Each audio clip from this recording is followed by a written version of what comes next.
ছোটবেলা থেকেই শুরু করি। শিওর। ছোটবেলায় আমার ভাই হওয়ার পরে আমি 9 বছর পর হই।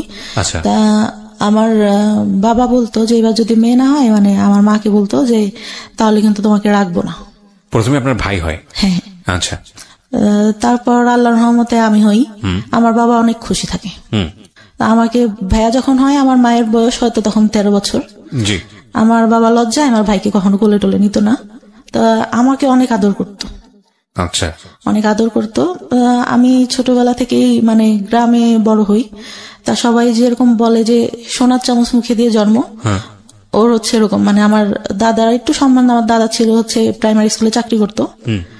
আর আমার দাদা মারা যাওয়ার পরে আমার বাবার সঙ্গে মানে সবকিছু ঘাড়ে সংসারের কাজ টাজ পড়ে। আর আমার বড় চাচা হচ্ছে পড়ালেখা করতো, ছোট চাচাকেও আমার বাবা পড়ালেখা করায়। আচ্ছা। পড়ালেখা করালে আমার চাচা একটা টাইমে হচ্ছে মানে একটু বড় হই, তখন একটু বুঝতে পারি, হয়তো 4-5 বছর বয়স, তখন থেকে মানে আমাকে কিভাবে যেন মানে ভালো করে মানে ব্যাড টাচ যেটাকে বলে ওরকম করতো। আমি বুঝতাম না, তখন তো বলছি না আসলে এগুলা কি, ওটা বোঝার বয়স না আমার। মানে আপন চাচা? হ্যাঁ, আপন চাচা, ছোট চাচা। ওকে। আমি তখন অতটা বুঝি না। আমার ঘুম আসানোর সময় বা দেখা গেছে পড়তে বসানোর সময় করতো, আমি বুঝতাম না যে আসলে এগুলা কি, কেন করতেছে। ওকে। তা আমার বাবা একটা পর্যায়ে বুঝতে পারে, তার অ্যাপেন্ডিসাইডের অপারেশন করে, তার সামনেই হয় মানে ঠোঁটে কিস করা যেটাকে বলে, ওটা করে। আমি ভাবি ছোট তো তখন, এটা তো বুঝি না কি। এখন বুঝি যে ওটা কেন করলো আর আমার বাবা কেন তখন কিছু বললো না, এটা মনে হতো। তাই একটা পর্যায়ে যখন এরকম মানে গায়ে হাত টাত দিত, তখন আমার বাবা একটা পর্যায়ে আমার কাছে জিজ্ঞাসা করে। আমার চাচাকে কিন্তু কোনো কিছু জিজ্ঞাসা করে না, আমাকে জিজ্ঞাসা করে। জিজ্ঞাসা করলে আমার চাচা আবার ভয় দেখায় যে তুমি যদি বলো তোমাকে ধরে মারবে। বলো মানে কি? মানে আপনার চাচা কি শিওর হয়ে গেছিল যে বিষয়টা আপনি জানেন বা বিষয়টা আপনি বোঝেন? যখন একটু বোঝা শিখলাম, হয়তো 7-8 বছর। আপনি কোনো কিছু জিজ্ঞেস করতেন না বিষয়টা নিয়ে, যে তুমি আমার সঙ্গে এরকম আচরণ কেন করছো? বা ভয় পাইতাম অনেক। চাচাকে ভয় পেতেন? হ্যাঁ, অনেক ভয় পেতাম। কেন ভয় পেতেন? মানে উনি আমাকে ধরতে আসতেছে, মানে ওই জিনিসটা ফিল হইতো যে কখন যেন হাত দিবে, কখন যেন কি করবে। মানে উনি আসলে পরে আমি ঘর থেকে একটা বেরোনোর অজুহাত খুঁজতাম। তো আপনি তখন 4-5 বছরের বয়স। 4-5 বছরের বাচ্চারা তো অনেক বেশি স্পন্টেনিয়াস হয়, মার সাথে ফ্রি হয় বা ভাইয়ের সাথে। আপনার ভাই তো বড়ই ছিল, ভাই বড় ছিল, পড়ালেখা করতো, ওরকম করে মানে অতটা ফ্রি ছিলাম না। তো বাবা বিষয়টা জানার পরে আপনাকে প্রশ্ন করে? হ্যাঁ, তখন হয়তো 7-8 বছর বয়স হবে, তখন 3-4 পড়ি হয়তো। আচ্ছা। তা আমি মানে বলি যে না, তা বলে আমি তো দেখছি। আমি বললাম, আমি তখন কথা বলি না কোনো। তাহলে আমি কিন্তু চাচার কাছে জিজ্ঞাসা করবো, আমি বলি যে সেটা তুমি জানো। তা সে জিজ্ঞাসা করে কিনা জানি না, আমার চাচা জিজ্ঞাসা করে তুমি কি তোমার আব্বুরে কিছু বলছো? আমি তখন আমার বাবা আবার বলে যে আমি তোরা জিজ্ঞাসা করছি, তুই এটা তোর চাচারা বলবি না। আমি বলি না, বলি নাই কিছু। আচ্ছা ঠিক আছে। রাতে ঘুমাই থাকতাম, আমার দাদির সঙ্গে শুইতাম। সে রাতে উঠে এসে আমার গায়ে মানে টাচ করতো। আপনার দাদির সঙ্গে আপনি ঘুমাতেন, চাচা এখানে থাকবে কেন? অন্য রুমে থাকতো, রাতে যখন সবাই ঘুমাই যেত তখন উঠে আসতো। তো ভয়ঙ্কর বিষয়গুলো। এবং আপনি কিছু বলতেন না? কি বলবো, কি মানে তখন তো এটা বুঝি না ভাই, শুধু টাচ করতো। তো বাট আপনার তো ভয় লাগা উচিত। মানে আমি জানি না, প্রশ্নগুলো আমার আসছে বলে না, আমি অতটুকু বয়সে যতটুকু সূরা পড়তাম, যতটুকু যার কাছ থেকে শুনছি যে এই দোয়া পড়লে রাতে কোনো খারাপ কিছু হবে না বা কোনো কিছু কেউ করতে পারবে না, আমি ওইটা পড়ে ঘুমাতাম যে হয়তো আজকে কিছু হবে না, কিন্তু সেই জিনিসটাই হতো। ওকে, আপনি বলেন। হ্যাঁ, আমার অনেক কথাই বলার আছে। আমি বহুবার বলেছি এবং আমি আবারও বলছি যে রেডিও ইন্ডাস্ট্রিতে আমি যে সব বিষয়গুলো নিয়ে কাজ করেছি লাস্ট 7-10 ইয়ার্সে, তার মধ্যে এই যে চাইল্ড সেক্সুয়াল অ্যাবিউজ, এই অ্যাবিউজের উপরে যে যারা এরকম ঘটনার মুখোমুখি হয়েছেন তাদেরকে ফ্রন্ট লাইনে নিয়ে এসে তাদেরকে স্পিক আউট করা, বলানো তাদের মুখ দিয়ে, এই সাহসটা আমি দুর্দান্তভাবে দেখেছি। সেটার জন্য আমাকে নিয়ে অনেকে সমালোচনাও করেন, অনেক বাজে বাজে কথাও বলেন, অনলাইনে বলেছেন। সেগুলো দেখে আমি কান তুলিনি এই কারণে অনেকে মনে করেন যে এই ধরনের কথা রেডিওতে আসা উচিত না। অনেকে মনে করে যে এটা এক ধরনের বেহায়াপনা। অনেকে মনে করে ঘরের কথা ঘরেতেই রেখে দেওয়া উচিত। আমি মনে করি এটা একটা ঘায়ের মতো, পচা ঘা, নোংরা একটা ঘা। এই ঘাটাকে যত বেশি ঢেকে রাখা হবে, এই ঘাটা তত বেশি ছড়াবে এবং এটা একসময় ক্যান্সার হয়ে যাবে। আমাদের এখন বলার যুগ। কোনো অন্যায় হলে আমরা স্পিক আউট করি এবং আমরা মনে করি এই স্পিক আউটটা একটা সময় অন্যায়টাকে ইরেজ করে দেবে। হ্যাঁ, অবশ্যই চাইল্ড সেক্সুয়াল অ্যাবিউজ, এটা সারা দুনিয়াতেই, শুধু বাংলাদেশে না, সারা দুনিয়াতেই ভয়াবহ রকমের একটা প্রবলেম। আপনি কল্পনাও করতে পারবেন না একটা শিশু কার কার দ্বারা শারীরিকভাবে নির্যাতনের শিকার হতে পারে, সেটা ব্লাড কানেক্টেড থেকে শুরু করে ব্লাড কানেকশনের বাইরে বিভিন্নভাবে। এগুলোকে বিভিন্নভাবে আমাদের সামনে এখন নিয়ে আসা হচ্ছে মানুষকে সচেতন করার জন্য। আমি বেস্ট বাংলাদেশের এখন পর্যন্ত যতগুলো এনজিও বা বিজ্ঞাপনী সংস্থা যাই বলেন এখন যারা কাজ করেছে, তার মধ্যে একটা লাইন আমার কাছে মনে হয়েছে, আমি অনেকবার বলেছি রেডিওতে, এখনো বলছি, যে বেস্ট মনে হয়েছে এটাকে স্টপ করার জন্য, সেটা হচ্ছে শিশুকে তার শরীরের সীমানা বোঝান। শিশুকে মানুষ আদর করবে, এটাই স্বাভাবিক, কিন্তু কোনটা গুড টাচ, কোনটা ব্যাড টাচ, এবং ব্যাড টাচ হলে সেটা নিয়ে স্পিক আউট করা, ব্যাড টাচ হলে প্যারেন্টসদের কাছে গিয়ে বলা, ব্যাড টাচ হলে এমন কাউকে গিয়ে সেটা বলা যিনি অ্যাকশনে যেতে পারেন, এবং যদি সেটা না হয় তাহলে সে কোথায় যেতে পারে, এই বিষয়গুলো নিয়ে কথা বলা। এটা স্কুলে বলা প্রয়োজন, এবং নট অনলি দিস, স্কুলে শুধুমাত্র না, ফ্যামিলিতে বলা প্রয়োজন। এবং বলার জায়গা থেকে আপনি কিছু করতে চাচ্ছেন, শিওর, এবং বলার জায়গাটা থেকে আমার মনে হয় তারা একটা নির্ভরতার জায়গা ক্রিয়েট করার প্রয়োজন। সো এটা নিয়ে আমি বহুবার রেডিওতে বলেছি, এবং আজকের এই স্টোরিটা হয়তো সেদিকেই যাচ্ছে। আমরা একটু ওয়েট করি, সামনের দিকে একটু আগাই, কারণ আমি জানি যে আজকের এই সমাপ্তির গল্পের মধ্য দিয়ে বাংলাদেশের অনেক মেয়ে নিজেদের শৈশব খুঁজে পাবে। আমি ডেফিনেটলি শিওর, কারণ এগুলোর উপর যারা কাজ করেন তাদের যেই পার্সেন্টেজ, মানে তারা যেসব পরিসংখ্যান আমাদের সামনে তুলে ধরে, সেটা কিন্তু রীতিমতো ভয়াবহ। আমরা নারী শিক্ষা নিয়ে কাজ করেছি, আমরা শিশুর পুষ্টি নিয়ে কাজ করেছি সরকারি তরফ থেকে, আমরা যেটা বলছি, এবং এগুলোতে আমাদের যে অর্জন সাউথ এশিয়ার মধ্যে, এটা মাইল ফলক সারা বিশ্বের কাছে, মাইল ফলক লাস্ট 10 ইয়ার্সে। এবং আমাদের এখন কাজ করা উচিত শিশুর পরিপূর্ণ মানসিক বিকাশ নিয়ে, এবং এখানে সরকারের যেরকম পৃষ্ঠপোষকতা প্রয়োজন, একইভাবে বেসরকারি পর্যায়ে যৌথভাবে কাজ করা প্রয়োজন। শিশু নারী হোক কিংবা পুরুষ হোক, মানে আমি যেটা বোঝাচ্ছি, ছেলে হোক কিংবা মেয়ে হোক, এই জায়গাটায় আমাদেরকে অবশ্যই এখন এনশিওরিটি দিতে হবে যে তার যেন একটা নিরাপত্তা বলয় থাকে। কারণ এটা যে কত ভয়ানক একটা ব্যাপার একটা শিশুর মানসিক বিকাশের জন্য, এটা যে তাকে কোথায় নিয়ে যেতে পারে আপনি চিন্তাও করতে পারবেন না। অথচ আমরা এই বিষয়গুলো যুগের পর যুগ ধরে আমরা অ্যাভয়েড করেছি, আমরা চুপচাপ থেকেছি। আমরা যখনই স্পিক আউট হয়েছে কেউ মুখ বন্ধ করে দিয়েছি, এবং সেটা শুধু পরিবারে না, এটা মিডিয়ার ক্ষেত্রে হয়েছে। সো এই বিষয়গুলো নিয়ে আমি অনেক বেশি লাউড ছিলাম, এবং সেই জন্য অনেক ধরনের হ্যারাসমেন্টের মধ্যেও যেতে হয়েছে। ফাইন, ইস লেস ওকে, চেঞ্জ আনতে গেলে কিছু না কিছু হ্যারাসমেন্ট শিকার হতেও হয়।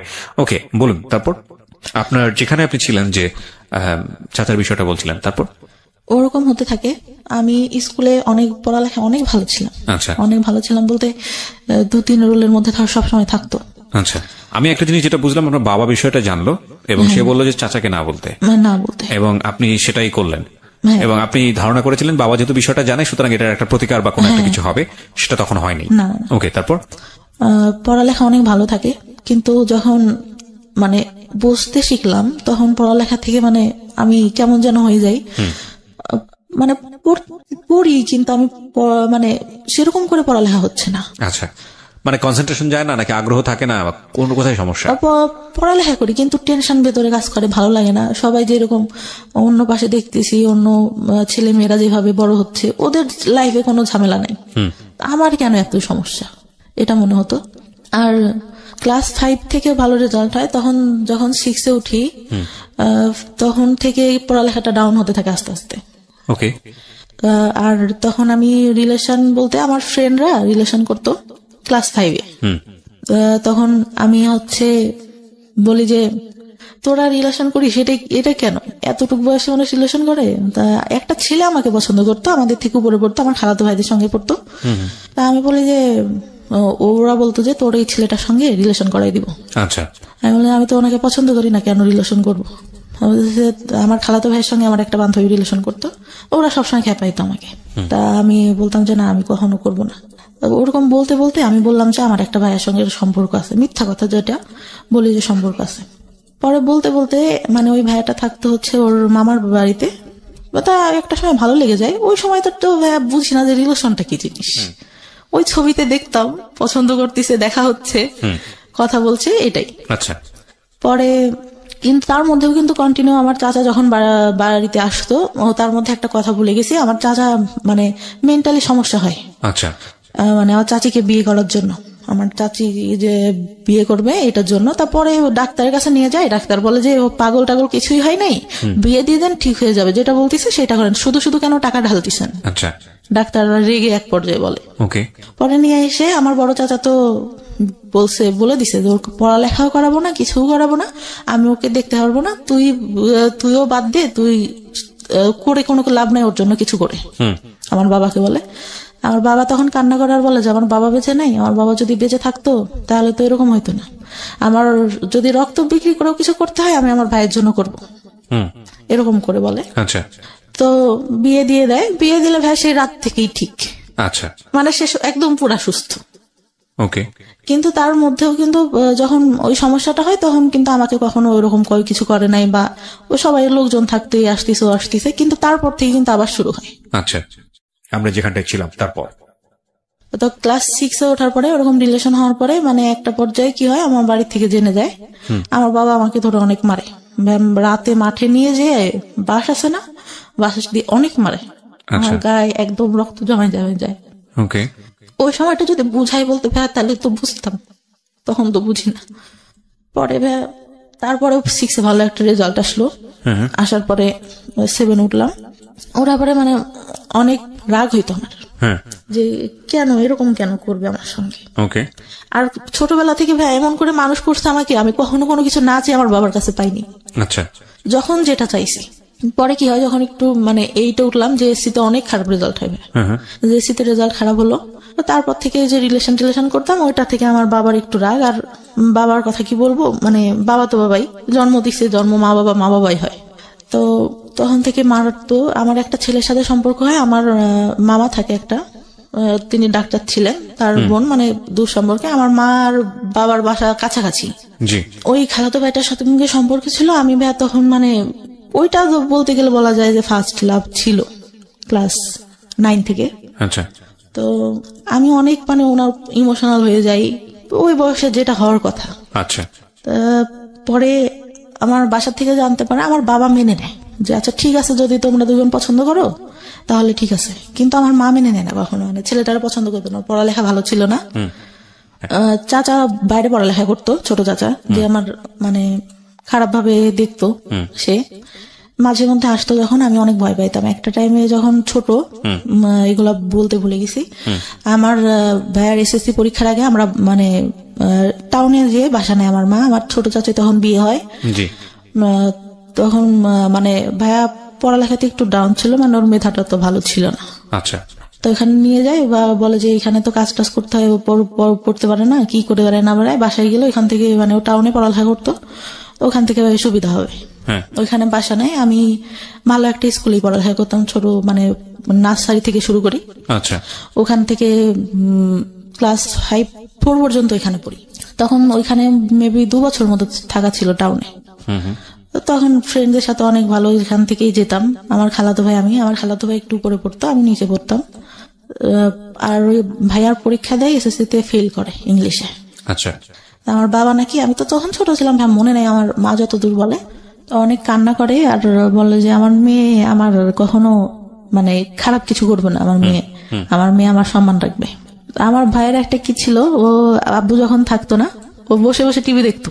যে আব্বুর আসা শব্দ শুনতো, তখন আব্বুর বাইক ছিল, শব্দ শুনলে আস্তে করে টিভিটা বন্ধ করে পড়তে বসে যেত। আচ্ছা। আমার পড়ালেখা মোটামুটি ভালো ছিল, সবসময় 2-3-এর মধ্যে থাকতো রোলটা। আচ্ছা। আমার স্কুলে অনেক মানে ছাড়া অনেক ভালোবাসতো। ছোটবেলায় আমাকে নাকি বলতো যে, তখন বিএমপি সরকার, বলতো যে খালেদা জিয়ার নাতনি আছে না, ওকে ওর মতো লাগে। একটা স্যার তো খুব আদর করতো আমাকে, ওভাবে মানে খুব ভালোবাসতো সবাই। আমার বান্ধবীদের মধ্যে সবাই বলতো যে অনেক সুন্দর দেখতো। আচ্ছা। বান্ধবীরা অনেক মানে সবসময় ফার্স্ট বেঞ্চে বসা, সবার সাথে মজা করা। বড় হই আস্তে আস্তে, কিন্তু ওই যে চাচা যে ওইটা করতো, ওটা তো আর কারোর সঙ্গে আমি বলতে পারি না। জি। ওটা তো ভেতরেই থেকে যায়, খুব খারাপ লাগে।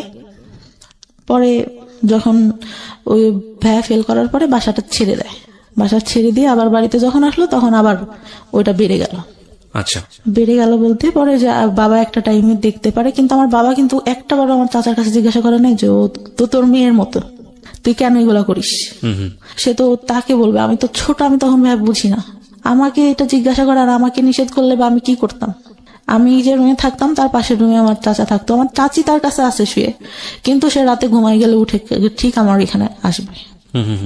ভাইয়া অনেক কান্না করতাম, বিশ্বাস করবেন না। আর চুল টানতাম, হাতে কাটতাম, করতাম। খুব যখন খারাপ লাগতো নিজের গায়ে নিজে খামচাতাম, অনেক কষ্ট হইতো।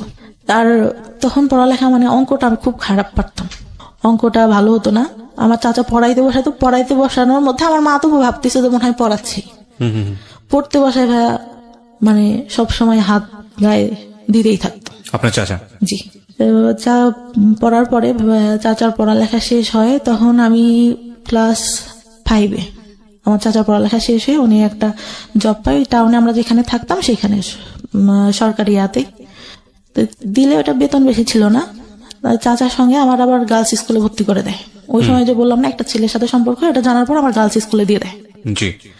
গার্লস স্কুলে দিয়ে দিলে ওই ছেলেটার সঙ্গে আমি আর পরে কথাটা তো বলি না, নিজের থেকেই বাদ দিয়ে দিই যে মারতেছে আমাকে ধরে, মার খাবো আর কি পড়ালেখা হচ্ছে না, বাদ দিয়ে দিলাম। পরে 6-এ ওইখানে আমার চাচাই সঙ্গে করে নিয়ে যেত। আচ্ছা, নিয়ে যেত। স্কুল শেষে খালার বাসায় আসতাম, আমার খালার বাসা এখানে ছিল। আসলে দেখা যেত আমার চাচার অফিস বিকালে শেষ হইতো, যাইতে যাইতে দেখা গেছে বাড়ি যাইতে তখন ইটের রাস্তা ছিল, দেখা গেছে যে 20-25 মিনিট লেগে যেত আমার বাড়ি যেতে। অন্ধকার হয়ে গেলে সে গাড়িতে বসে দেখা যাচ্ছে আমার গায়ে হাত দিচ্ছে। মানে কন্টিনিউ একটা ভয়ঙ্কর রকমের একটা মানুষ আপনাকে, মানে আপনার কাছে তো এরকমই মুক্ত হওয়ার কথা, যে মানুষটাকে আমি এত বেশি অপছন্দ করি সেই মানুষটা আমার পাশে বসে কন্টিনিউয়াসলি এটা করছে, এবং আপনি সেটাকে মুখ বন্ধ করে মানে একজনের শাই ফিল হোক বা যেটা কারণেই হোক আপনি কাউকে স্পিক আউট করছেন না, কাউকে বলছেন না? কাউকে না। আচ্ছা, কাউকে না। ক্লাস 9 থেকে এটা অনেকের মানে কিছু কিছু কেউ কেউ জানে, তার আগ পর্যন্ত আমি কাউকে কিছু বলিনি, কাউকে না। পরে ওইভাবে যেতে থাকলাম, একটা বছর গার্লস স্কুলে পড়া হয় আমার চাচা। তারপর ওইখান থেকে চাকরিটা ছেড়ে দিয়ে মানে বেতন কম ছিল দেখে সুগার মিলে চাকরি নেয়, তখন সে ওইখানে চলে যায়। আচ্ছা, পরে ওইখানে গিয়ে আমার চাচিকেও নিয়ে যায়। পরে তো ওইখান থেকে ভাইয়া বাঁচলাম। আচ্ছা, মনে হলো যে না, কিন্তু আমি যে রিলেশন করতাম আমার মনে হইতো যে ভাইয়া আমি এখান থেকে বেরোতে পারলে বাঁচি, এই ছেলেটার সঙ্গে রিলেশন করতেছি, ও যদি আমাকে নিয়ে যায় আমার তো এখানে থাকতে হবে না। সবসময় এটা মনে হতো যে আমি এই ফ্যামিলিতে কেন থাকবো। আচ্ছা, আর আমি ভাবতাম যে এরকম ফ্যামিলি মানুষের হয়, আরো তো আশেপাশে আমার বান্ধবীরা আছে, ওরাও তো কত ভালো, কতই। খুব খারাপ লাগতো। আর একটা আমার বাবা ছোটবেলায় স্কুলে যাইতাম, ফার্স্টে হয়তো দিত, তখন 2 টাকা 5 টাকা অনেক কিছু পাওয়া যাইতো ভাইয়া। কি হয়, আমার বান্ধবীরা একটু ভালো ফ্যামিলি ছিল, আমার বাবা মানে আমাদেরও ভালো ফ্যামিলি, কিন্তু আব্বু ওইভাবে টাকা দিতে চাইতো না। আমি কি করি, আব্বুর পকেট থেকে টাকা নিই, মনে হয় 6 টাকা না কয় টাকা, সেটা নিয়ে আমার আব্বু মানে দেখে ঘুমের ঘরে, আমার ছোট খালাকে বলে। তা আমি সেদিন অনেক কান্না করি, স্কুলে যাই না, যে আমি তো বেশি টাকা নিই না, আর আমার হয়তো এটা ভুল ছিল ভাইয়া। আর ওরা যখন করতো না, মানে সবাই খাচ্ছে এটা ওইটা, আমি তো নিতে পারতেছি না, ওইটা অনেক খারাপ লাগতো। কিন্তু টিফিন দিয়ে দিত, টিফিনের পরেও যে দোকান টোকান আসতো সবাই নিত, খারাপ লাগতো অনেক। আচ্ছা, আমার চাচা কি করতো, গায়ে হাত দিতে, এটা করতো এটা করতো, টাকা দিত হাতে, যখন বাসা স্কুলে যে এটা খেয়ে ওইটা খেয়ে। তা আমার মনে হতো যে কি রে, উনি এরকম করেন, আমার হাতে টাকা দেয় কেন, আমি কোন কাছে টাকা চাই নাকি, এরকম মনে হইতো। আর আব্বুর উপর অনেক রাগ হইতো যে কি ব্যাপার, উনি কিছু কেন বলে না, উনি তো জানে। পরে 5-এ ভালো রেজাল্ট করলাম, একটা ভালো রেজাল্ট আসলো, বৃত্তি দিছিলাম, বৃত্তি পাইনি কিছু নাম্বারের জন্য। অনেক আশা নিয়ে গার্লস স্কুলে ভর্তি করলো, গার্লস স্কুলে পড়তে পারলাম না। চাচা গেল, কে নিয়ে যাবে, আমার বাবার ভাই কে নিয়ে যাবে, অন্য মানুষের সাথে রিলেশন করে, তখন যদি কিছু করে ফেলায়, এই চিন্তাটা। কিন্তু ভাই ওই সময় রিলেশন আমি কিছুই বুঝি না, ওই সিনেমা দেখতাম, শুক্রবারে সিনেমা হবে, সবাই আসতো আমাদের ওইখানে, আমাদের বাড়িতে একটা টিভি ছিল। আচ্ছা, ওই সবাই আসতো দেখতে, সবাই বসে দেখতাম। ওই আগেকার যুগে শাবানা, তারপরে রাজ্জাক, এদের মানে মুভি দেখতাম, আর ভাবতাম যে এই ভালোবাসা মনে হয় দেখা হচ্ছে, কথা বলতেছে, একজন একজনকে পছন্দ করে, এটাই, এর বাইরে কিছু না। আচ্ছা, পরে গার্লস স্কুল থেকে ক্লাস 7-এ এসে ভর্তি হলাম গ্রামের স্কুলটাতে। ওখানে ছেলেমেয়েরা সবাই একসঙ্গে, আমার বান্ধবীরা প্রেম করতো, এই করতো সেই করতো। আমি ভাই কোনোদিনও স্কুলে প্রেম করি নাই, কেন জানি না। আমার স্কুলের ছেলেদের একসাথে পড়তেছি ভাইয়ের মতো, ফ্রেন্ডের মতো, ওদের সাথে প্রেম করবো না, আমার এটা কখনো মাথায় আসতো না, কেন প্রেম করবো বাইরে। পরে ওই আমার ক্লাস 7 যায়, আমার চাচা মাঝে মধ্যে তখন বাড়িতে আসতো ছুটিতে, আবার দেখা গেছে ওই চিনির মিলে চাকরি পাওয়ার পর ওনাদের তো কোয়ার্টার দেয়, ওইখানে যাইতাম, অনেক সুন্দর ছিল কোয়ার্টার গুলা। তো যাইতাম, অনেক ভালো লাগতো দেখতে, অনেক গোলাপ ফুল, আমি ছোটবেলা থেকে ফুল অনেক পছন্দ করি, ফুল গাছ নিজে এনে এনে লাগাতাম, ওই 5-6 টাকা দিয়ে ফুল গাছ কিনতে পাওয়া যেত, ওইগুলো এনে লাগাতাম, অনেক পছন্দ করতাম। ওইখানে গেলে অনেক ভালো লাগতো আমার, অনেক ফুল, গোলাপ ফুল ধরে ধরে আছে অনেক কালারের, এই ফুল ওই ফুল, অনেক ভালো লাগতো। কিন্তু ভাইয়ার কি হইতো, দেখা গেছে আমার চাচি গোসলে ঢুকছে বা আম্মু নাই, ওই সুযোগে আমার চাচা এসে হঠাৎ করে হাত দিবে। তখন তো একটু বড় হয়েছি, আমার ফার্স্ট পিরিয়ড হয় ভাইয়া 6 না হলে 7 থেকে, অত তাড়াতাড়ি পিরিয়ড, মানে আমি তখন ভাই প্যান্ট পরি, স্কুলে গেছি, স্কুল থেকে আসছি, আম্মু আমার প্যান্ট দেখে বলে এটা কি তোর, আমি বললাম এটা কি, আমাদের তখন হচ্ছে আমার মানে জমি আছে আমার বাবার অনেক, তা আমি বলি যে ওই কাকুটা মনে হয় মোবাইল দিয়ে হাত মুছছে এটা, তখন বললেন যে না এটা এরকম না। আমার চাচি, আমার মাও কিন্তু অতটা ফ্রি না, আমার মা আমাকে কিছুই বলে না, আমার ছোট চাচিকে বলে যে ওর এটা হয়েছে তুই ওকে শিখাই। আমি মানে তখন মানে ন্যাকড়া ইউজ করে, ওটা আমি বুঝতাম না ভাই কিভাবে, আমার দেখাই দিছে কিন্তু আমি ওইটা বুঝি না। আচ্ছা, তখন জানতে পারলাম যে প্যাড ইউজ করে। ওইটা যদি আম্মুকে বলতাম, আম্মু যদি আব্বুকে বলতো, আব্বু বলতো দুনিয়ার লোক ন্যাকড়া ইউজ করে, তোমার মেয়ের প্যাড লাগে, এটা বাবা বলতো। হ্যাঁ, ভেরি ব্যাড, ওকে, প্রিটি ব্যাড, মানে নাথিং টু সে। ওকে, বলেন তারপরে কি হয়েছে? পরে ভাই আমি মানে কাপড় টাপড় নষ্ট করে ফেলতাম, মানে you don't know how to manage it. না বুঝতে, বিষয়গুলো আসলে খুব সেন্সিটিভ, মানে আমাদের সমাজে এগুলো নিয়ে কথা বলাটাও অন্যায়, কিন্তু এগুলো একটা মানুষের জীবন আচরণের সঙ্গে জড়িত, এবং একটা মানুষকে যদি আমরা সুস্থভাবে বড় করতে চাই তাহলে তার যে বেসিক নিডগুলো, এই নিডগুলোকে আমাদের সাপোর্ট দেওয়া উচিত। একটা মেয়ে শুধুমাত্রই লেখাপড়া শিখে, নারীর শিক্ষা, নারীর অধিকার, অমুক ঠমুক এগুলো নিয়েই শুধুমাত্র একজন নারী না, নারী জন্মগতভাবে একজন পুরুষের চেয়ে আলাদা, সুতরাং তার আলাদা কিছু সাপোর্ট দরকার হয়, এবং সেটা ফ্যামিলি থেকেই শুরু হওয়াটা জরুরি। দেখুন, উনি যে বিষয়গুলো নিয়ে কথা বলছেন, এগুলো নিয়ে আমাদের সমাজে খুব একটা কথাবার্তা হয় না, এগুলোকে আমরা ট্যাবু মনে করি, এগুলো নিয়ে আমরা কথাবার্তা হই, অথচ আমাদের ধর্মে এত সুন্দরভাবে বিষয়গুলো ব্যাখ্যা করা আছে, এত ইন ডিটেইলি ব্যাখ্যা করা আছে, অথচ এগুলো নিয়ে আমরা কথা বলার প্রয়োজন মনে করি না।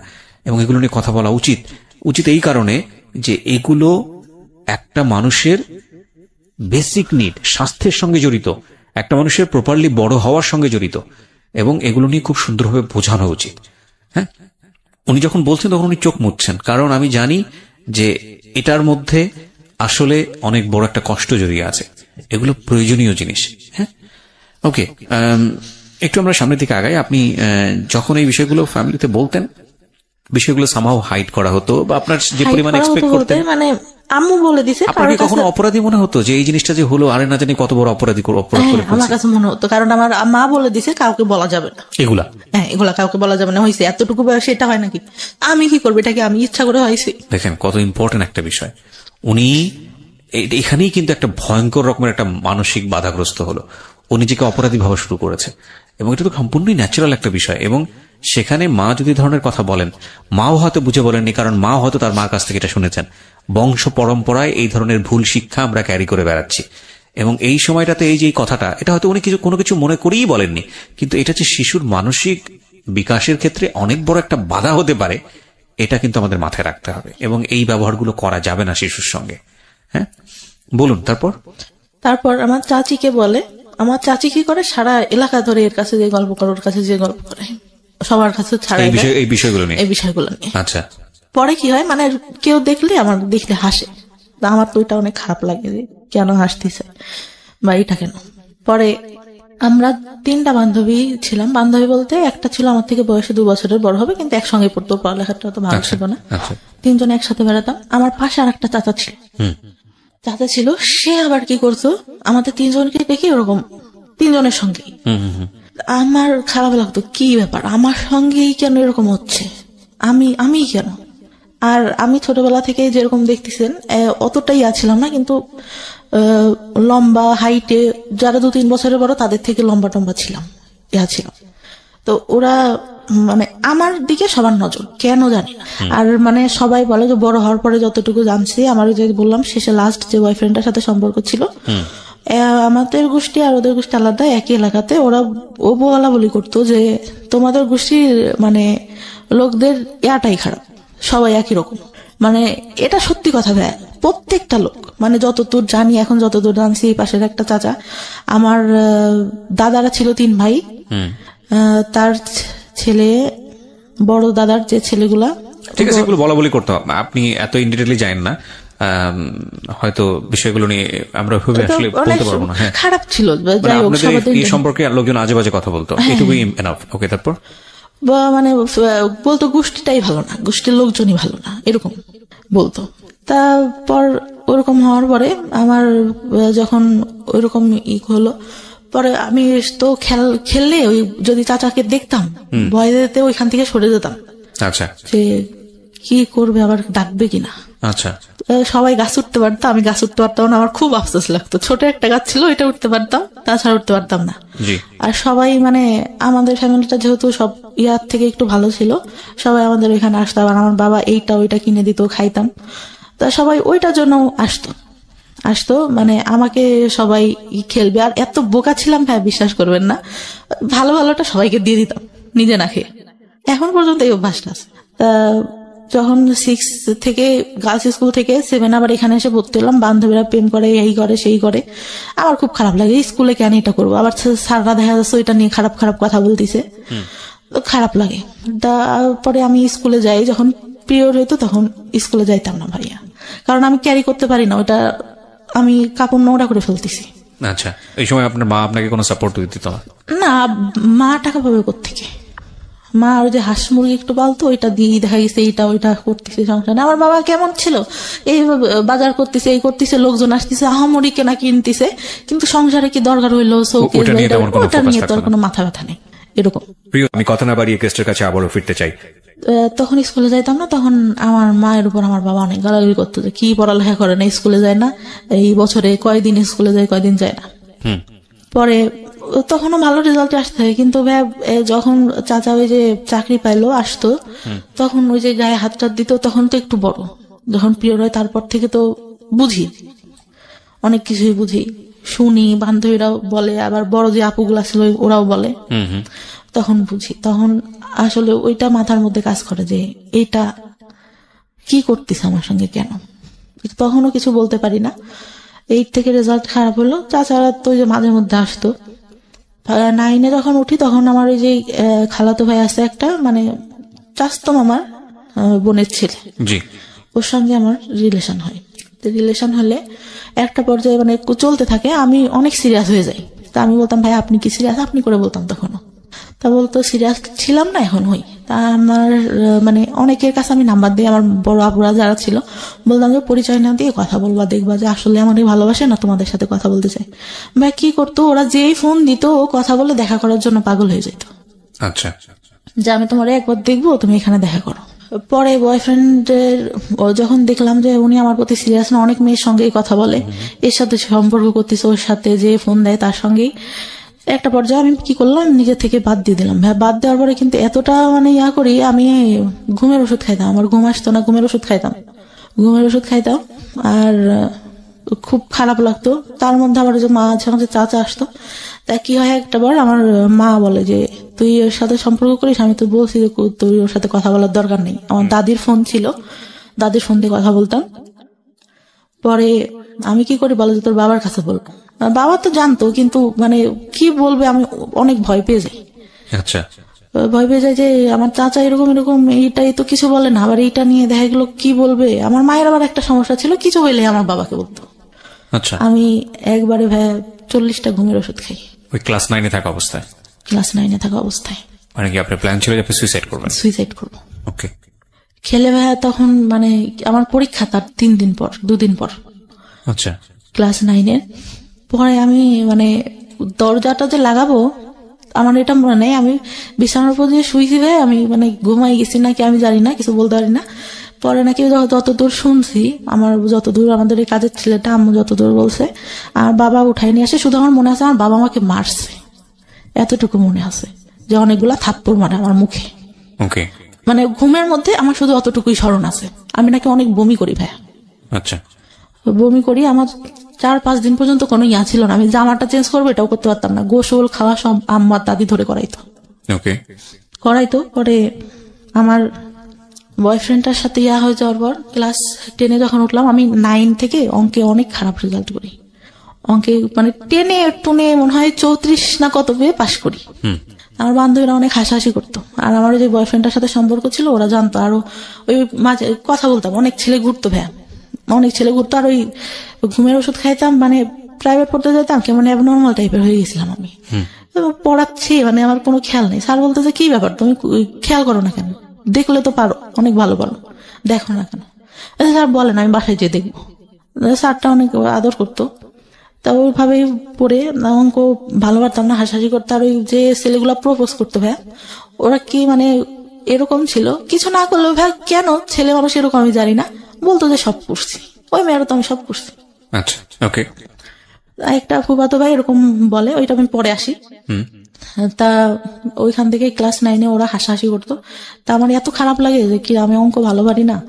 আমি স্যার, আমার হিন্দু ছিল স্যারটা, আমি আমার জীবনে আমি এত ভালো মানুষ দেখিনি।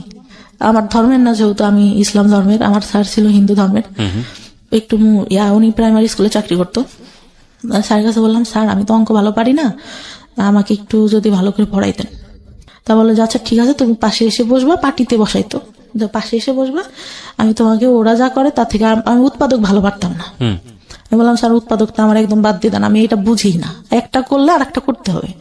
দেখা গেছে আমার একটা কমন পড়ছে আর একটা কমন পড়তেছে না, তখন কি করবো? পরে স্যার এরকম করে আমাকে অঙ্ক করায়, আমি এসএসসি তে অঙ্কে আমার প্লাস আসে, আর কোনো কিছুতেই প্লাস আসে না। আচ্ছা। তার মধ্যে যে চাচা এসে অঙ্ক করতে দিত, অঙ্ক ভালো পারতাম না, পড়তে বসাইছে, যে কয়দিন আসতো উনি আমাকে পড়তে বসাবেই। আর ওই যে ইন্টেনশনালি গায়ে হাত দিয়ে যাচ্ছে। এই অঙ্কের টিচার? না না, আমার চাচা। ওকে। ওই যে আসতো মাঝে মধ্যে বাড়িতে, অঙ্ক না পারলেই দেখা গেছে রাগারাগি করতেছে, আমি অনেক কাঁদতাম, আমি কিছু বলতাম না, অনেক কাঁদতাম। না আমি বলতো তুই পড়িস না কেন, এই জন্য তো তোকে রাগ করে। আম্মু তো তখন কিছু জানে না।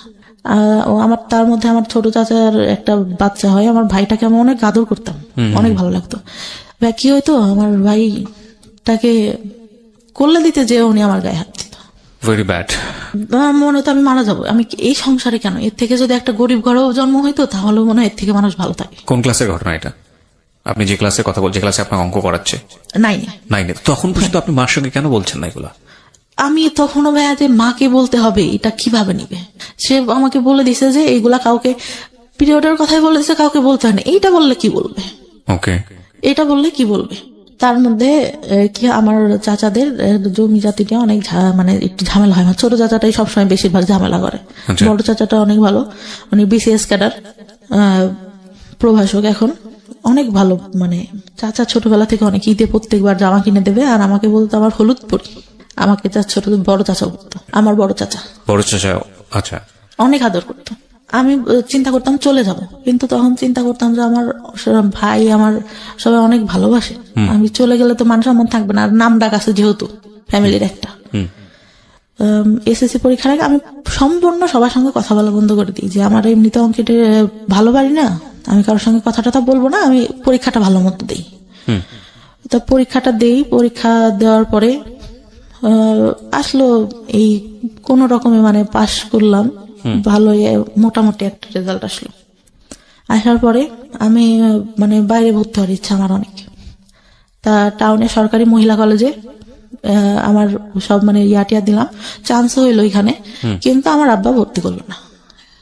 কেন করলো না? যে ওই ছেলের সঙ্গে সম্পর্ক আছে, যদি ওইখানে যেয়ে দেখা টেকা করে, এই জন্য। হয়তো তার জায়গা থেকে এটা ঠিক ছিল, কারণ আমি করবো না এর গ্যারান্টি কি আমার, আমি নিজে থেকেই বলতেছি। পরে ভর্তি করলো না, ওইখানে একটা ইসুয়ের কলেজে ভর্তি করলো। এমনিতে মানে আমাদের ওইখান থেকে একটু টাউনে যে কলেজটা ছিল, যেতে 30 মিনিট মতো লাগতো। ওইখানে আমার বাবার যে ফ্রেন্ডের ছেলেটা আবার ওইখানে কলেজে কিভাবে যেন খোঁজ পায় আমাকে, মানে ওই ছেলেটার আবার কি হয় ভাই বলতে ভুলে গেছি, আমার এসএসসি পরীক্ষার পর আমার ফুপুর বাসায় আমি বেড়াইতে যাই। আচ্ছা। গেলে তা ওরা তো আমাদের বাসা থেকে আগের থেকে আসে, দেখা গেছে একটা অকেশন হইলে, একটু অনুষ্ঠান হইলে আসে, আঙ্কেল আসে, আঙ্কেলের ছেলে আসে। তা আসলে পরে ওরা বলে যে জানো আমাদের সঙ্গে পরে এই আপুটার সঙ্গে এই ভাইয়াটার সম্পর্ক আছে। আমি কি বলিস, ও তো আমার দিকে একটু এরকম তাকায়, আমি তো বুঝি। আমার ফুফাতো ভাইদের বলে যে না সত্যি কথা, অনেক ভালো সম্পর্ক, আর ওরা অনেক ভালোবাসে আপুটাকে, আপু অনেক ভালোবাসে। আমি বলছি আচ্ছা আজকের দিনের মধ্যে যদি আমি ওর সাথে সম্পর্ক করে দেখাইতে পারি, একটা বাজাবাজি ধরনেরই। তারপরে আর কি করি, আমার ফুফাতো ভাই ফোন দেয়, আমি ওর সঙ্গে কথা বলি। কথা বলে ঠিক সন্ধ্যার সময় ফোন দিছে, আচ্ছা আমি তোমাকে একটা কথা বলতে চাই সমাপ্তি, তুমি কি আমার কথা যদি হ্যাঁ হয় হ্যাঁ বলবা, নাহলে পরে না বলবা। আমি বলছি জি বলেন। বলতেছে তুমি কি আমাকে লাইক করো? আমি বলছি যে দেখি, চিন্তা করে দেখি। তার রেগে কেটে দেয়। আমি আবার ফোন দিয়ে ওদেরকে ডেকে শোনালাম যে দেখ কি বলে, যে ওই ছেলে মেয়ের সাথে নাকি সম্পর্ক, তাইলে কি। পরে বলতেছে যে, আমি বলতেছে হ্যাঁ পছন্দ করি। আপনি? আচ্ছা I think I love you. ও বলে আমাকে আচ্ছা ঠিক আছে আই লাভ ইউ টু। কিন্তু আমি তো মানে ওরকম করে না। তো ওরা যে আবার কি করে, ওই মেয়েটাকে বলে দেয় যে আপনি যার সাথে সম্পর্ক করেন ওই ছেলেটা তো এই হয়েছে। আমি কিন্তু ওকে আমি বলছি তুই কিন্তু বলবি না, একটা মেয়ে কষ্ট পাবে। আমার যতটুকু মানে মাথার মধ্যে আছে ও কষ্ট পাবে শুনলে। যাই হোক, ছেলেটা ভালো না, আমি যতটুকু জানতাম। পরে কলেজে ওঠার পরে, কলেজে যখন ভর্তি হইলাম, ওই ছেলেটা কোত্থেকে খোঁজ পাই জানি না, ও প্রত্যেকদিন এসে কি করতো, একটা রুমে 2টা দরজা ছিল, ছেলে দাঁড়া করে রাখতো 4টা। নেশা করতো প্রচুর পরিমাণে। একটা পর্যায়ে বাবা মানে টাকা পয়সা দেওয়া বন্ধ করে দেয়। ওর পুরা মানে আমার সাথে দেখা করার যে আব্বু টাকা দিত, আমার কাছে থাকতো, এতটুকু ধারণা তো আছে। ও ব্যাগের থেকে টাকা নিয়ে নিত, হাত দিয়ে জোর করে নিয়ে এরকম করতো। একদিন যখন তখন যেখানে সেখানে ডাকতো। আমি আবার অনেক ভয় পাইতাম যে বাবার একটা সম্মান আছে, বাবার টাউনেই দোকান ছিল একটা, ব্যবসা করতে যেহেতু উনি।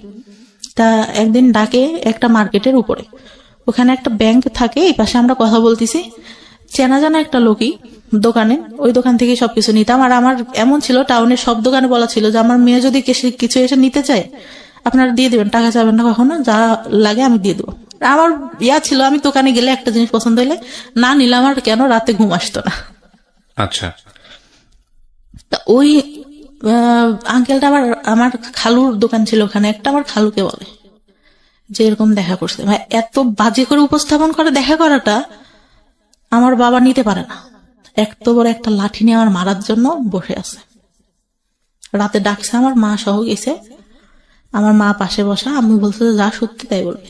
আমি মামার কাছে যেগুলো জিজ্ঞাসা করে আমি বলি যে না এরকম তো কিছুই হয়নি। পরে আব্বু বুঝতে পারে যে মিথ্যা সত্য কথা, মানুষের কথা শুনলে বুঝতে পারে, কিছু বলে না, বলে আচ্ছা ঠিক আছে।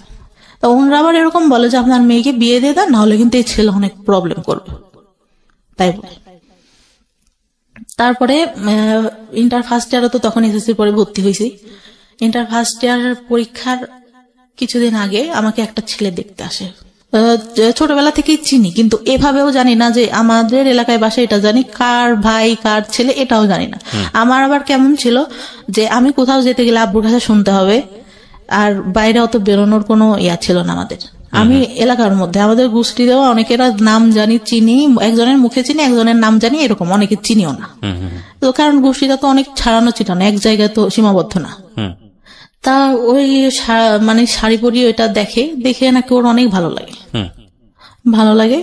পরে আমাকে আমার ভাইয়ের বিয়েতে তো যে মানে আমাদের বিয়ের পরে আবার দেখা যায় যে যেতে হয় বউয়ের বাড়িতে, মানে আমার ভাবির বাড়িতে যেতে হবে। তো আমার ভাই বলে যে তুই চল, আর আমার মামা তোমার কথা বলে যে ও চল।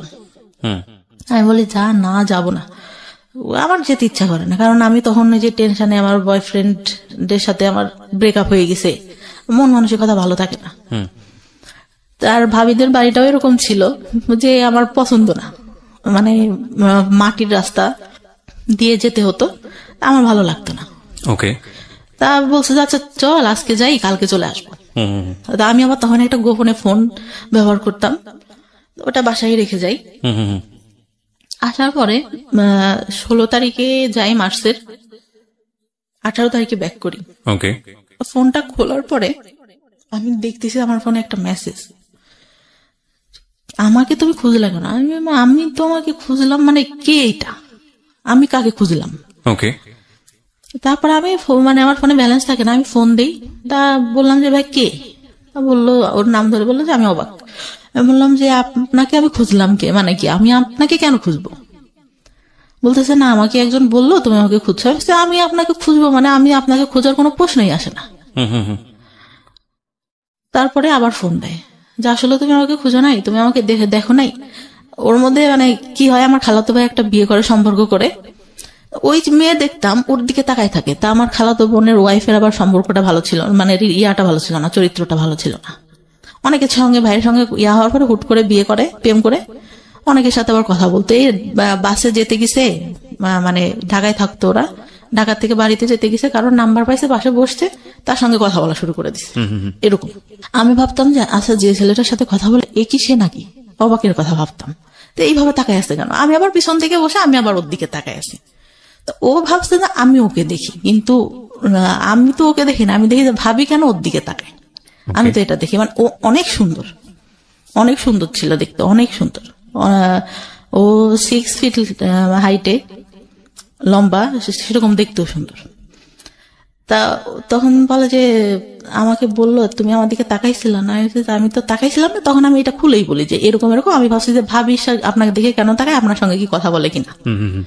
তা বলে না, আমার সঙ্গে কথা বলে না, আমি জাস্ট তোমাকে অনেক ভালো লাগে এই জন্য। আমি পরে বলি যে ভাইয়া আমি, আপনি আমার সাথে কথা বলবেন ঠিক আছে, আমি সবকিছু বলি যে আমার কিন্তু আগে অনেকগুলা রিলেশন ছিল, অনেকের সঙ্গে আমি কথা বলতাম, এগুলা কিন্তু আপনি জানেন এলাকায় যেহেতু এগুলো আসতে পারে, আর আপনি এগুলা নিয়ে পরে সমস্যা করবেন, সম্পর্ক করলেও এটা কিন্তু হবে না। পরে ও বলে যে আচ্ছা ঠিক আছে, সমস্যা করবো না। যেখানটায় আমরা ছিলাম, মানে যখন রিলেশন হইলো, কথাবার্তা হইতো, ফিজিক্যালি কোনো কিছু না, শুধু এমনিতেই কথা হইতো। কিছুদিন পরে ঠিক সেই কথাগুলা শুরু করলো, কেন করছো, আমার ফ্রেন্ডরাও তো এর মধ্যে আছে, কথা বলছো কেন, ও বলছে যে তোমার সাথে থাকছে, এই বলছে, এই করছে, ওই করছে, আমার তো এগুলো নিতে কষ্ট হবে।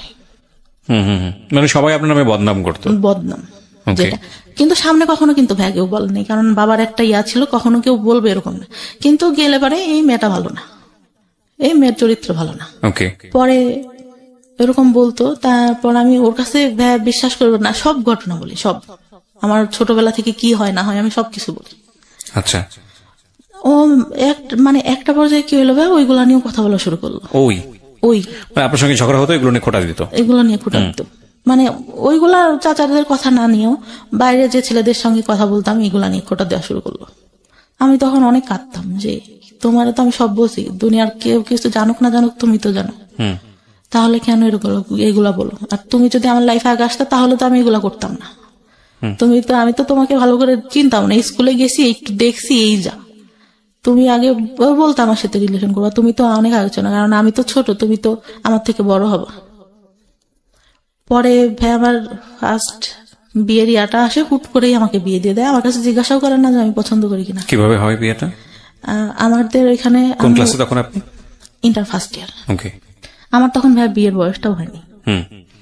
মানে আমার মাকে এসে একজন বলতো যে, মানে সে হচ্ছে মুরগি দিয়ে যেত আমাদের বাসায়, বলে যে আপনার মেয়েটা তো অনেক সুন্দর, ছেলেটা অনেক সুন্দর, বাইং হাউসে চাকরি করে, তা আপনার মেয়েকে বিয়ে দিয়ে দিই।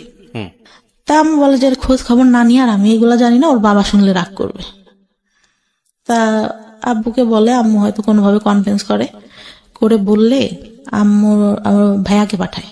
ভাইয়ারা ঈদের মধ্যে, মানে বিয়ের পরে ভাইয়া বাসাতেই থাকে, ভাইয়া চাকরি একটা করতো, সেটা ছেড়ে দেয়। পরে ভাইয়া যায়, যে কি করে, ওকে বলে যে আশেপাশ থেকে খোঁজ নিতে, ও কি করে ওই বাসায় ঢুকে যায়। পরে ছেলের ছোট ভাইয়ের কাছ থেকে সবকিছু দেখে, তাদের বাড়ি টাড়ি দেখে, অনেক মানে টাইস করা, ইয়া করা, ফুল ওয়াল, উপরে টিন শিট, তার মধ্যে টাইস করা, ইয়াটিয়া অনেক ভালো, ভাইয়া পছন্দ করে।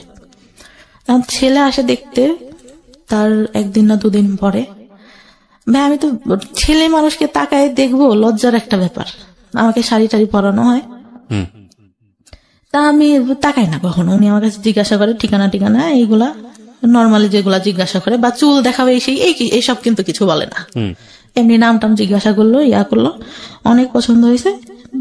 পছন্দ হইলে মানে আমার মায়েরও অনেক পছন্দ, বাবারও অনেক পছন্দ ছেলেকে দেখে, কিন্তু ছেলেটা ভাই আমার থেকে মনে হয় 17-18 বছরের বড় হবে। 17-18 বছরের বড় হবে। তখন তারা কি করলো যে বিয়ে করবে। আব্বু বলে যে আচ্ছা বিয়ে না, আমার এক টাইমে আমি অনেক বড় করে অনুষ্ঠান করব, আমরা এমনিতে শুধু কাবিন রেজিস্ট্রেশন করে রাখি, রেজিস্ট্রি করা হয়, কবুল টবুল বলা হয় না। ওই ছেলের তখন রাতে ওইখান থেকে চলে যায়। আমি অনেক কান্না করি ভাই, আমি তখন বলতে পারি না যে এই ছেলের সাথে আমার সম্পর্ক আছে, আমি একে ছাড়া থাকতে পারবো না। পরে তার মধ্যেও আমার যে চাচা আসে, ছোট চাচা আসে, ঈদে আসে, এই আসে সেই আসে, কন্টিনিউ এটা চলতে থাকে। আচ্ছা, পরে বিয়ে দেওয়ার পরে হুট করে দিয়ে দিল। আমার সবাইরে ফোন দিয়ে বললাম, আমার বড় চাচা বলে যে কি ব্যাপার, তুই বিয়ে দিলি আমাদের কাছে তো জিজ্ঞাসা করবি। পরে যাওয়ার পরে আব্বু একটা ফোন দিল, ওই কন্টিনিউ কথা হইতো ছেলেটার সঙ্গে। কথা বলার আগে অন্যই যখন চলে যায় তার পরের দিন আমার ফুপুরা আসে, সবাই আসে, আমাকে আমি বললাম যে ভাই ছবিটা দেখি ছেলেটার। আমার যখন দেখাইলো আমি শুধু ভাইকে বললাম তোরা কি করলি। মানে এটা বিয়ে হওয়ার পরে গিয়ে আপনি ছবি দেখলেন ছেলেটার? আমি তখন তাকাই দেখিনি ভাই, মানে আমি লজ্জাতে কি তাকাই দেখবো, আমাকে জিজ্ঞাসা করছে, আমি মাথা নিচু করে যতটুকু বলার বলছি। ছেলেটা হাইট টাইট লম্বা টম্বা সুন্দর ছিল, কিন্তু অত বয়সের তো একটা ছাপ মুখের উপর পড়ে। তো বিয়ে হয়ে যায় এইভাবে। আমি সেদিন আমার যার সাথে সম্পর্ক ছিল ওকে ফোন দিয়ে আমি অনেক কান্না করি। ঈদের পরে ও বাড়িতেই ছিল, ঢাকায় পড়ালেখা করতো।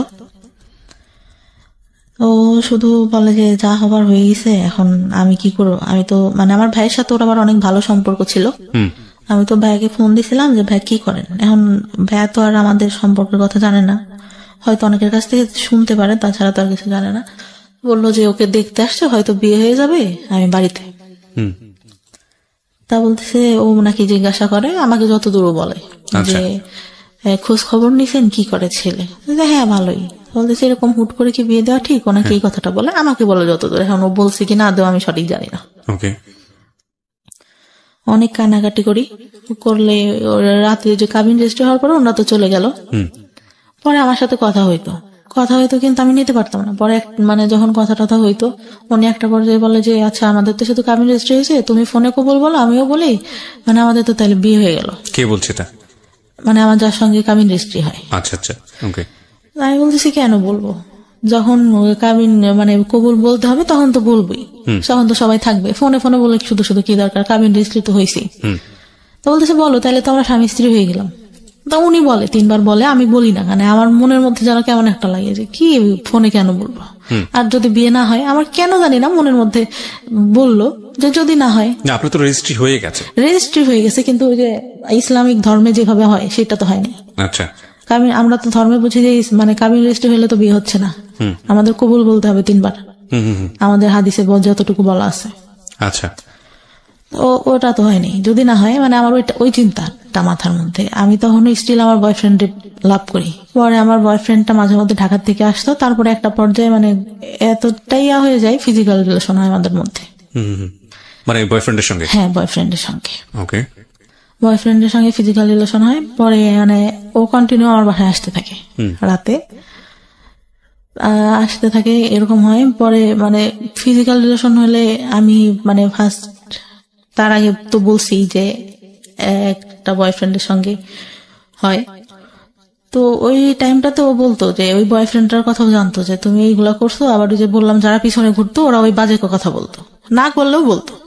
তো ওইখান থেকে মানে আমার খুব খারাপ লাগতো যে কি রে, ওর সাথে আমার সব হয়ে গেল, ওরা আমি সব বলছি, তারপরে ও কেন আমাকে এগুলা বলে। পরে আমি একটা পর্যায়ে এরকম কথা বলতাম, আব্বু বলতো যে তোর বিয়ে হয়ে গেছে, ছেলে চাকরি করে, এত কথা তুই কেমনে বলিস।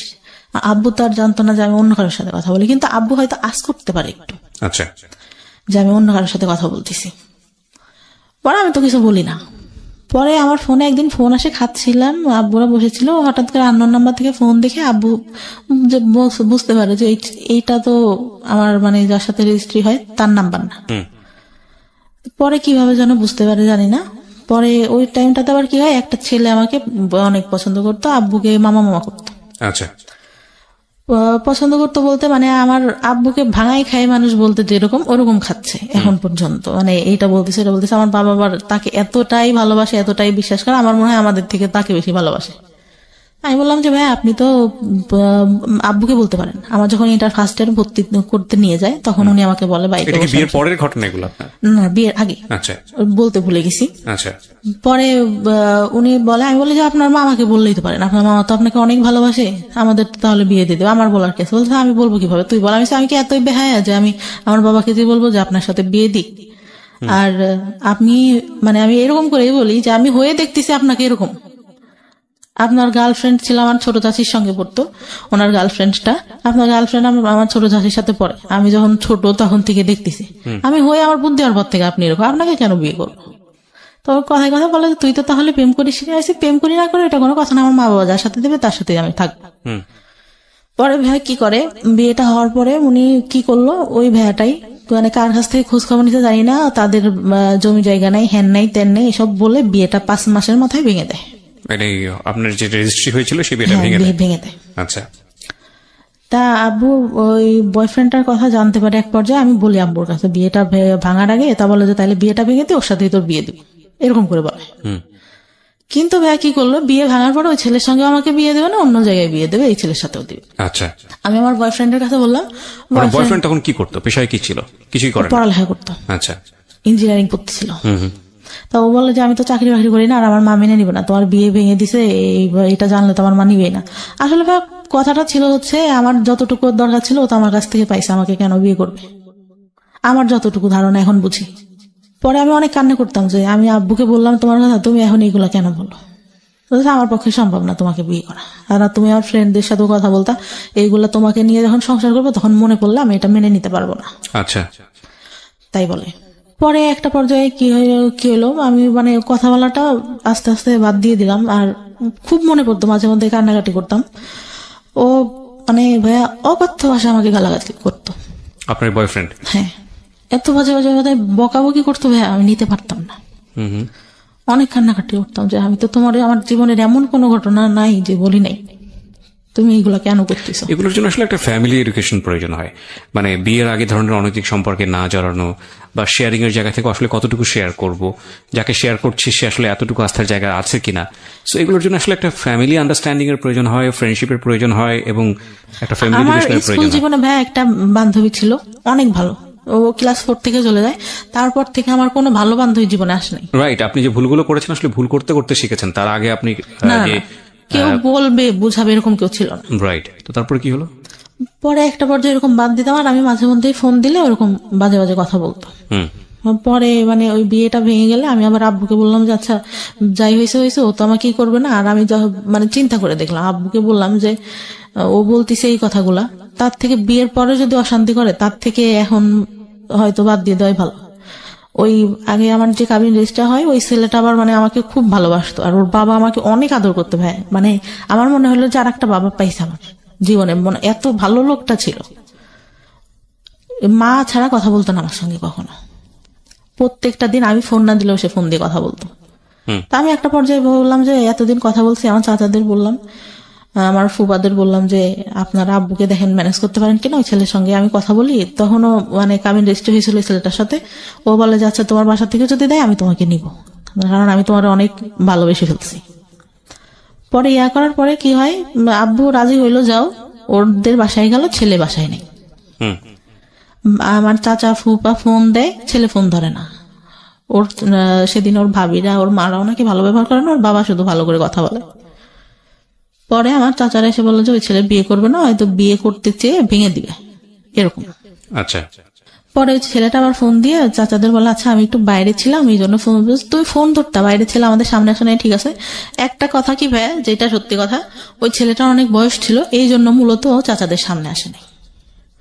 ও ভাবছে যে এত ছোট মেয়েকে আমি বিয়ে করছি, আমার সাথে হয়তো দেখার পরে দিবে না, এই জন্য সে ভয়ে সামনেই আসেনি। আচ্ছা। আমি একদিন বিয়ের পরে যখন বিয়েটা ভাঙে নাই, তখন বলি যে আপনার বয়স এত বেশি, আপনি আমাকে বিয়ে করলেন, আপনি তো দেখছেন আমি তো তখন তাকাই দেখি না, আপনি তো দেখছিলেন যে আমি তাকাইও দেখি নাই, আপনার কি এটা ঠিক হয়েছে? বলে আসলে এখন বুঝতেছি ঠিক হয় নাই, তারপরে তোমার কি মানে বিয়েটা ভেঙে দিব? না, মেয়েদের জীবনে একবারে আমাদের যে ফ্যামিলি যে স্ট্যাটাস ছোটবেলা থেকে দেখে আসতেছি, একটা মেয়ের বিয়ে ভেঙে গেলে পরে আর ভালো বিয়ে হয় না। ছেলেটা বয়স বেশি হলেও, যেটা সত্যি কথা আমার লাইফে দেখা, শ্রেষ্ঠ মানুষ ছিল, এত ভালো কথা। আর তাকে আমি ফোনে আমার বলা লাগতো না, 1 সপ্তাহ পর পর ফোনে টাকা লুট দিয়ে দিচ্ছে, ফোন দিলে কোনোদিনও ধরতো না, কেটে ব্যাক করতেছে। আচ্ছা, এরকম ছিল। প্রিয় শ্রোতা, ছোট আমরা যেখানটায় ছিলাম, তারপর পরে কি করলো, আমাদের যেদিন মানে বিয়ের কথা ছিল, ওদের ওই দিক থেকে দাওয়াত টাওয়াত সব দেওয়া শেষ, তার মধ্যে তো বিয়েই করে দিয়েছে, কিন্তু আমাদের এদিকে কোনো প্রোগ্রামই না। মূলত আমার বিয়েটা ভাঙে আমার বাবা ওই ছেলেটার কথা শুনে, আর হচ্ছে ভাইয়ের বিয়ে দেওয়ার পরে আমার বাবার হাতে হয়তো অত টাকা ছিল না, সে গল্প দিচ্ছে যে আমার একটাই মেয়ে, অনেক বড় করে হ্যান করবো ত্যান করবো, কোনো কিছু করতে পারবে না, এইটা কারণ ছিল। পরে হুট করে ছোট চাচা নিয়ে আসে যে আমাকে মানে ছোটবেলা থেকে Continuously physically ফিজিক্যালি টর্চার করতো, সে নিয়ে আসে। তা নিয়ে আসলে আমার বাবা বলে যে এইসব কাপড় কেন পরে আছিস, ভালো কাপড় পরতে পারিস না, বাসার উপর কি পরবার, আচ্ছা ভালো কাপড় পরতে। তা আমি মানে তখন একটু আন্দাজ হয় যে ভালো কাপড় কেন পরতে বলতেছে।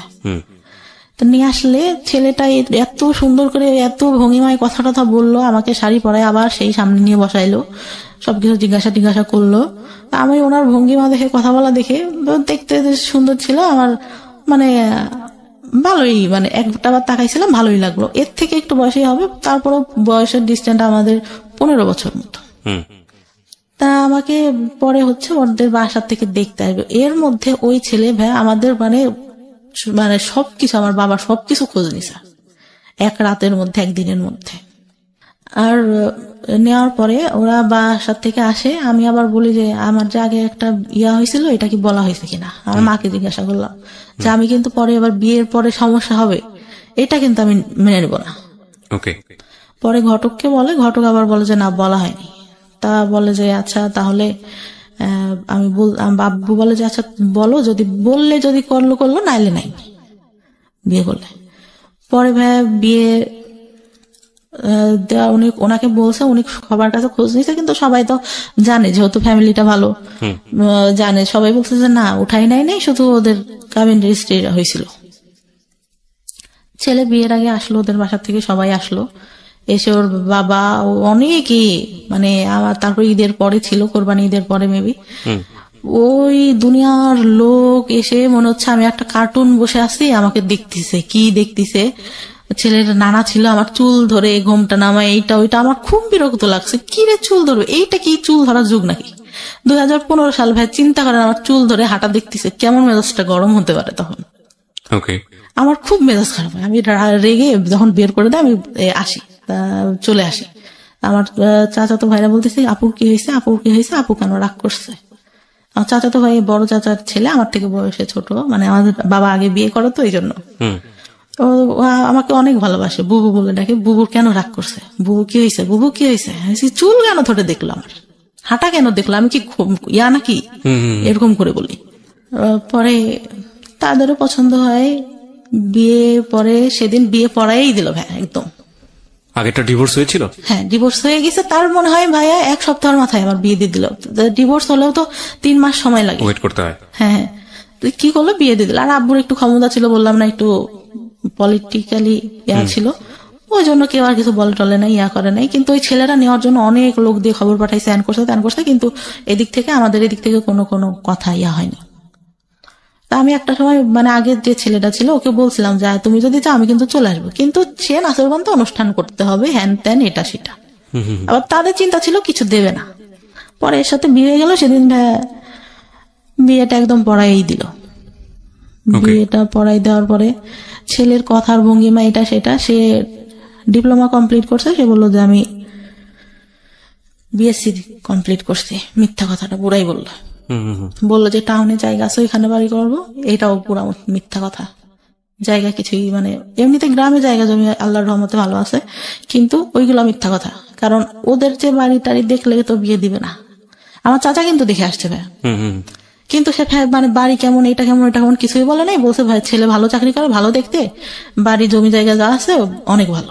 বিয়ে হওয়ার পরে তার সাথে উঠাই নাই, তখন এমনিতে বিয়ে হলো, ছেলে থাকলো রাতে, সবকিছু জিজ্ঞাসা করলো যে বিয়ে হয়েছিল, কোনো কিছু হয়েছে কিনা, এটা সেটা। আমি বললাম না, বিয়ের আগে তো বলছি যে শুধু কথাই হইতো, আর কোনো কিছু না। আর ছেলেটা হয়তো এরকম ছিল না যে দেখা করবে বা হ্যান ত্যান। পরে সারা রাত গল্প টল্প করলাম, করার পরে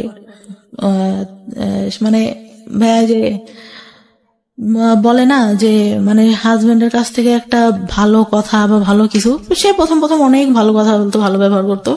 আমি ফার্স্ট যখন ঢাকায় আসলাম, একা আসলে চাকরি করতো, একটা বাসায় এসে একা থাকতো, তার ফ্রেন্ডের সাথে একটা বিজনেস করতো, এক পাশে হচ্ছে তাদের জিনিস থাকতো, এই কসমেটিক্স এটা সেটা, আর এক পাশে ও থাকতো।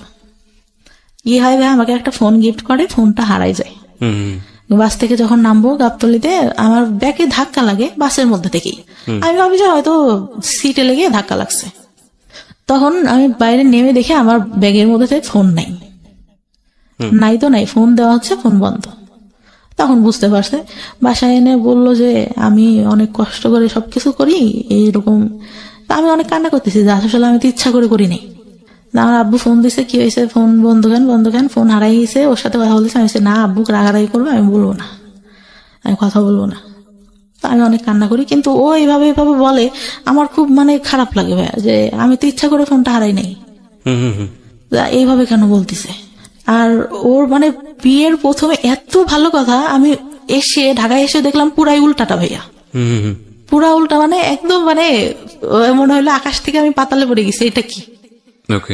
পরে উঠাই নিল মনে হয় প্রায় 6-7 মাস পরে।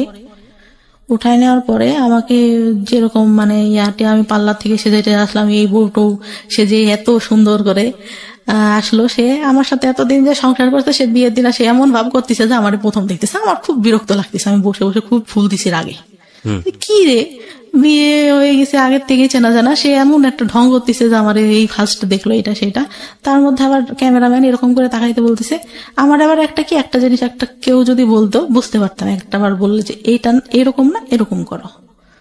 সে কি বললো, বিয়ে তো প্রথম করতেছি এই জন্য আসলে বুঝি নাই কিভাবে, ক্যামেরাম্যান বলতেছে সে বুঝতেইছে না কি করতে হবে, তাকাইতে হবে কিভাবে কি। বিয়ে তো ফার্স্ট করলাম, আগে তো একটা আর একটাও করি নাই, কিভাবে বুঝবো। আমার ওই কথাটা খুব খারাপ লাগে, কি রে এই খোটা দেওয়া শুরু করলো এটা না কেমনে কি। কথায় কথায় এই কথাটা আসতেছিল। অনেকেই হয়তো নোটিস করে, আমি নোটিস করি নাই, বিয়ের পরে ইয়া করি। তারপরে যখন নিয়ে গেল ভাইয়া, চারপাশে জঙ্গল, মাঝখানে মাটির পথ, আমাকে নিয়ে যাচ্ছে, আমি মানে সন্ধ্যা কি কই নিয়ে যায় আমাকে, এটা কই আসলাম।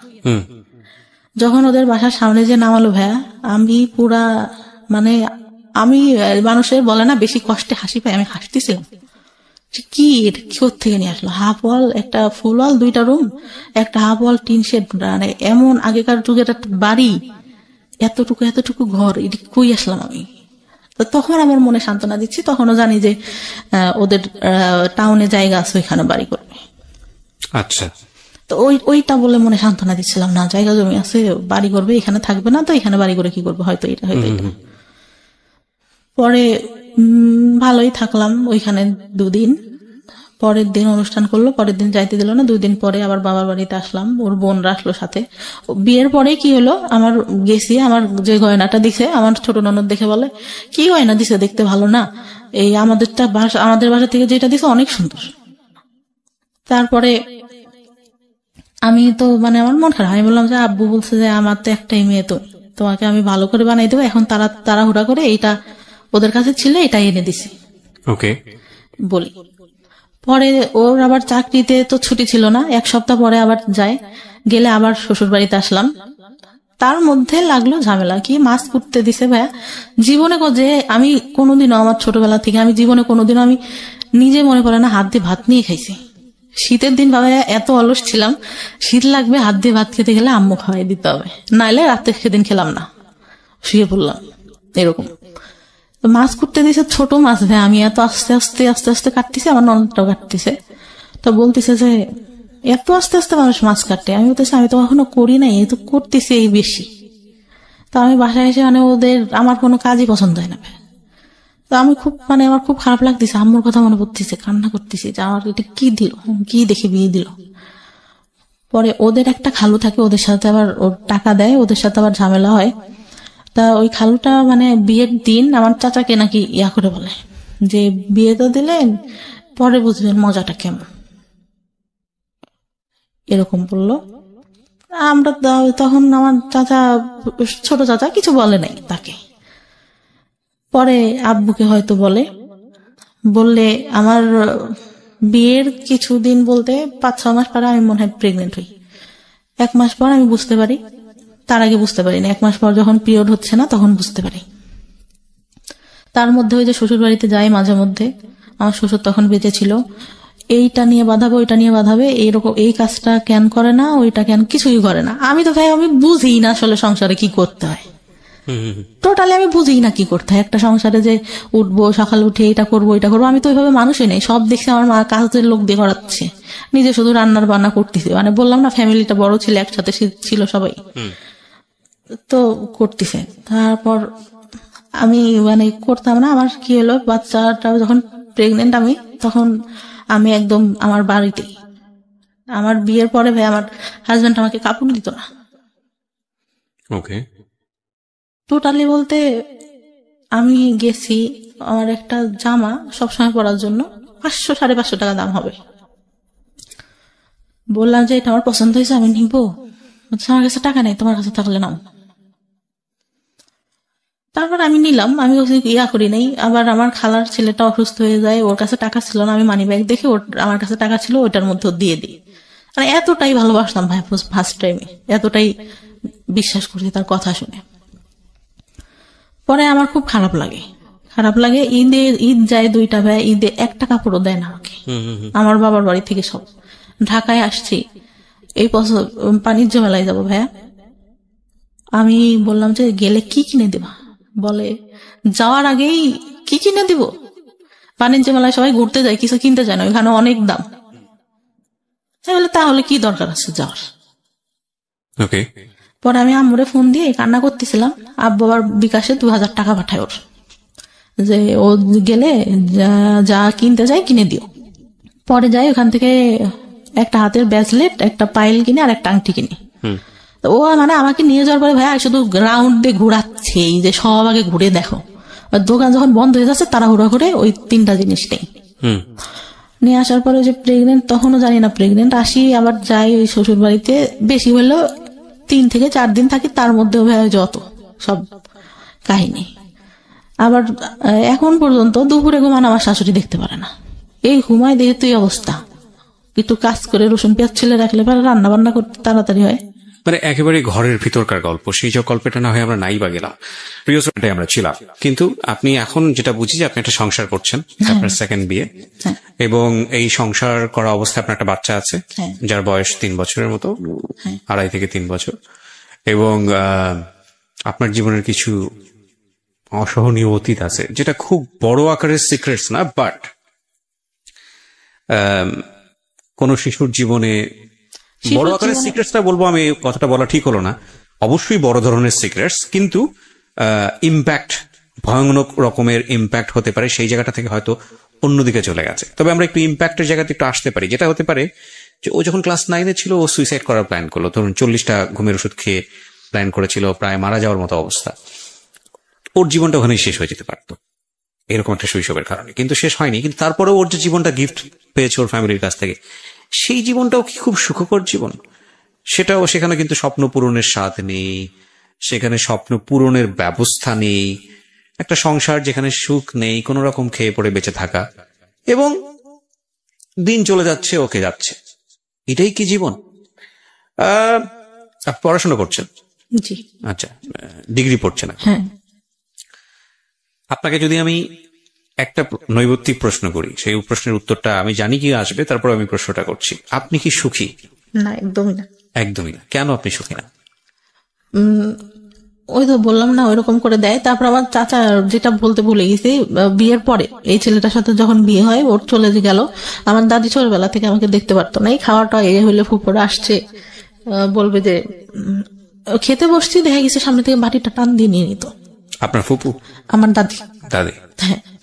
বলতো যে ওরা তো চলে যাবে, তুমি তো বাসায় খাওয়াই, পরে খাবা। মেয়ে বলে হয়তো দেখতে পারতো না। আমার খুব খারাপ লাগতো, আমার ভাইকে অনেক ভালোবাসতো আমার দাদি। হ্যাঁ, এই যে ডিসক্রিমিনেশন, এটা আমাদের সমাজে আছে। পরে এই বিয়েটা হওয়ার পরে কি হলো, ফুপুরা আসছে সবাই, আমার হাজবেন্ড চলে গেছে তখন ঢাকায়। আমি ঘুম থেকে উঠছি, আমার অনেক গলা ব্যথা, আমার টনসিলের প্রবলেম এখনো, মাঝে মধ্যে ফুলে টুলে যায় একদম, কথা বলতে সমস্যা হয়, কথা বলতে পারি না। তা খেতে গেছে, আমার ভাবি আমার ভাইকে অনেক ভালোবাসে আমার দাদি। আমি খেতে গেছি, মাংসর বাটিটা সামনে আছে, আমি ডাল নিয়ে মাংসটা নিতে গেছি, উনি কোত্থেকে এসে বাটিটা টান দিয়ে সামনে থেকে নিয়ে নিছে, মানে ধরিও নাই। আমি বলতেছে তুমি কি মাংস নিবা, তোমার ফুপুরা খাইছে, যাওয়ার সময় আবার খাবে। আমার খুব কষ্ট লাগে, তখন কষ্ট লাগে। আর আমি তখন বলি যে না থাক, খাবো না। পরে ভাত, মানে গলা ব্যথা, তারপরে কষ্টে গলার মধ্যে যাচ্ছে না, যে বিয়ে হয়ে 2 দিন সময় পাইলো না, এর আগে থেকে এরকম করতো, এখনো এই ব্যবহারই। বিয়ের পরেও এটা করেছে আমার সারা দাদি? হ্যাঁ, বিয়ের পরে। আচ্ছা, না ঠিক আছে। পরে আমার ভাই কি বললো, ভাই এই কথাটাই আসি, আমার ভাই ছোটবেলা থেকে অনেক আদর করতো, যখন রিলেশন করতাম তখন একটু মানে ওর কাছে খারাপ লাগতো, বলতো ওর কাছে হয়তো কেউ, ও মানে একটু ব্যবহার মাঝে মধ্যে খারাপ করতো, কিন্তু ভালোবাসতো এমনিতে। ঢাকার থেকে যাচ্ছে, এটা নিচ্ছে ওইটা নিচ্ছে, ও বললো যে সংসার করে খাবি তোরা, তোদের মতো মেয়েরা সংসার করে খায়। ঠিক আছে, ছোট ছোট বিষয়গুলো খুবই কষ্টদায়ক। আমার মনে হয় মেয়েদের প্রতি আরো বেশি সহনশীল হওয়া উচিত, সেটা পরিবার থেকে হওয়া উচিত।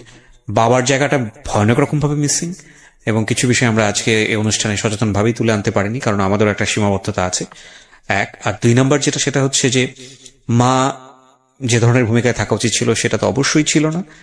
মানসিক বিকাশ বলতে যেটা বোঝায় এই মেয়েটির, সেটা হয়নি, এবং যে কারণে ওর জীবনে কিছু সিক্রেটস জন্ম নিয়েছে। সেটা হচ্ছে বিয়ের আগে এক ধরনের অনৈতিক সম্পর্কে জড়িয়ে যাওয়া, এবং সেটার রেজাল্টও ভালো না হওয়া। আপনি দেখেন ওর জীবনে কোনো বেস্ট কোম্পানি নেই। একটা ভালো বন্ধু, সেও খুব অল্প সময়ের জন্য, তারপরে সে নাই। যাকে সে লাভ করলো সেই ছেলেটাও তাকে নিতে পারলো না, ইজি হতে পারলো না, তাকে জীবনে রিসিভ করতে পারলো না। যাকে বিয়ে দেওয়া হলো সেটাও একটা ভুল ডিসিশন ছিল ফ্যামিলির, প্রথম বিয়েটা। দ্বিতীয় বিয়েটার ক্ষেত্রে সেটাও হুটহাট করেই বলা চলে, যেই সংসার সে করছে। ইন দ্য মিন টাইম যেই অনৈতিক যে সম্পর্কগুলো তার জীবনে এসছে, সেখানে তার প্রপার এডুকেশনের অভাব ছিল। সবকিছু মিলিয়ে একটা ভজকট জীবন। এবং আমি যে প্রশ্নটা করেছিলাম সেই প্রশ্নের উত্তরে আপনি বলেছেন না। না কেন, সেই গল্পটা তো আসলে, সেই আনসারটা তো আসলে পুরো গল্পই। তারপরেও আমরা আপনার কাছ থেকে শুনতে চাই যে আপনি সুখী না কেন। পরে ভাই আমার বাচ্চাটা হওয়ার পরে যখন 6 মাস, আমি সুখী না কেন এই প্রশ্নের উত্তর চাচ্ছি, আমি আর স্টোরিতে যেতে চাচ্ছি না। সুখী না কারণ আমি কাজ করি এখন যতটুকু পারি, তারপরেও আমার শাশুড়ি এইটাই ভাবে রান্না করে খায় না, এটাই আমি জানি, ধরেন রান্না করে আপনার খায়। দৈনন্দিন জীবনে অনেক ধরনের প্রবলেম আছে, সে কারণে আপনি অসুখী। কিন্তু আপনার জীবনের কি কোনো স্বপ্ন ছিল? হ্যাঁ ভাই, কি স্বপ্ন ছিল? আমি চেয়েছিলাম যে ইন্টার কমপ্লিট করে ভালো একটা কলেজে ভর্তি হব, ওকে, পড়ালেখা করে কিছু একটা করব, নিজের পায়ে দাঁড়াবো, নিজে আর্ন করবো, ডিসিশন মেক করবো। হ্যাঁ, ডিসিশন মেক করবো। আর একটা ইচ্ছা ছিল যে আমার বাবার টাকা উড়ায় অনেক, মানে মানুষের পিছনে, এটা বুঝে না, এখন অনেক দিনাদায়ী হয়ে গেছে। আমি চাই, আমার ভাই বিয়ে করছে, সে এখন টাকা পয়সা দেয় না, আরো পারলে বাবার থেকে উল্টা নেয়। আমি চাই তার দেনাদায়িটা শোধ করতে। মানে আপনি চাইতেন? আমি চাইতাম। বাবাদের ভুল এই সব জায়গাতেই, এবং হয়তো আপনার মেয়েটা যদি আজকে সেই রকম নিজের পায়ে দাঁড়াতো, তাহলে হয়তো আপনারই জন্য উপকার হতো। এবং আমাদের, আমি সবসময় যে কথাটা বলি, সবসময়ই বলি, এই গল্পগুলোর সাম আপ একটা জায়গায় এসে দাঁড়িয়ে যায়। Never sacrifice 2 things in your life. Number 1 is education and number 2 is your career. এই দুটো জিনিস স্যাক্রিফাইস করলে এগুলো কখনো জীবনের রিটার্ন আসে না। বাকি জিনিসগুলো রিটার্ন আসে, কোনো না কোনো ভাবে আমাদের সামনে ঘুরে ফিরে চলে আসে।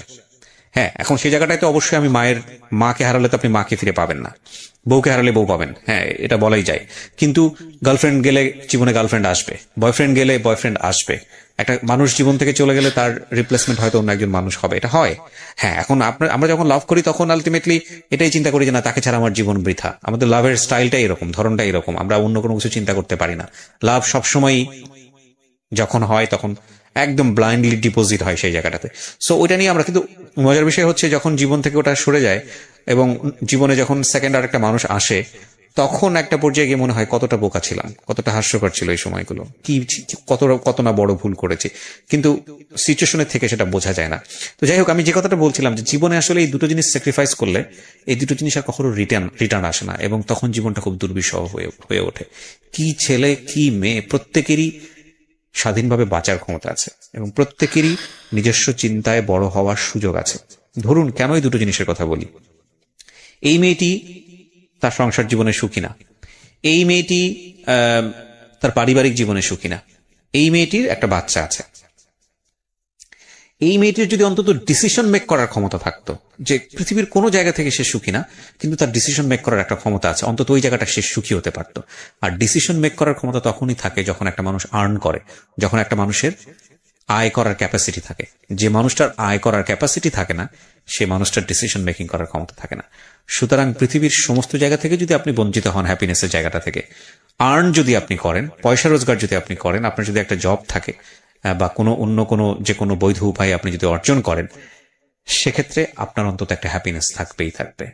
So never ever sacrifice your career, and education না থাকলে ক্যারিয়ার আসবে না। সচরাচর আমরা সেটাই দেখি, ব্যতিক্রম অনেক আছে।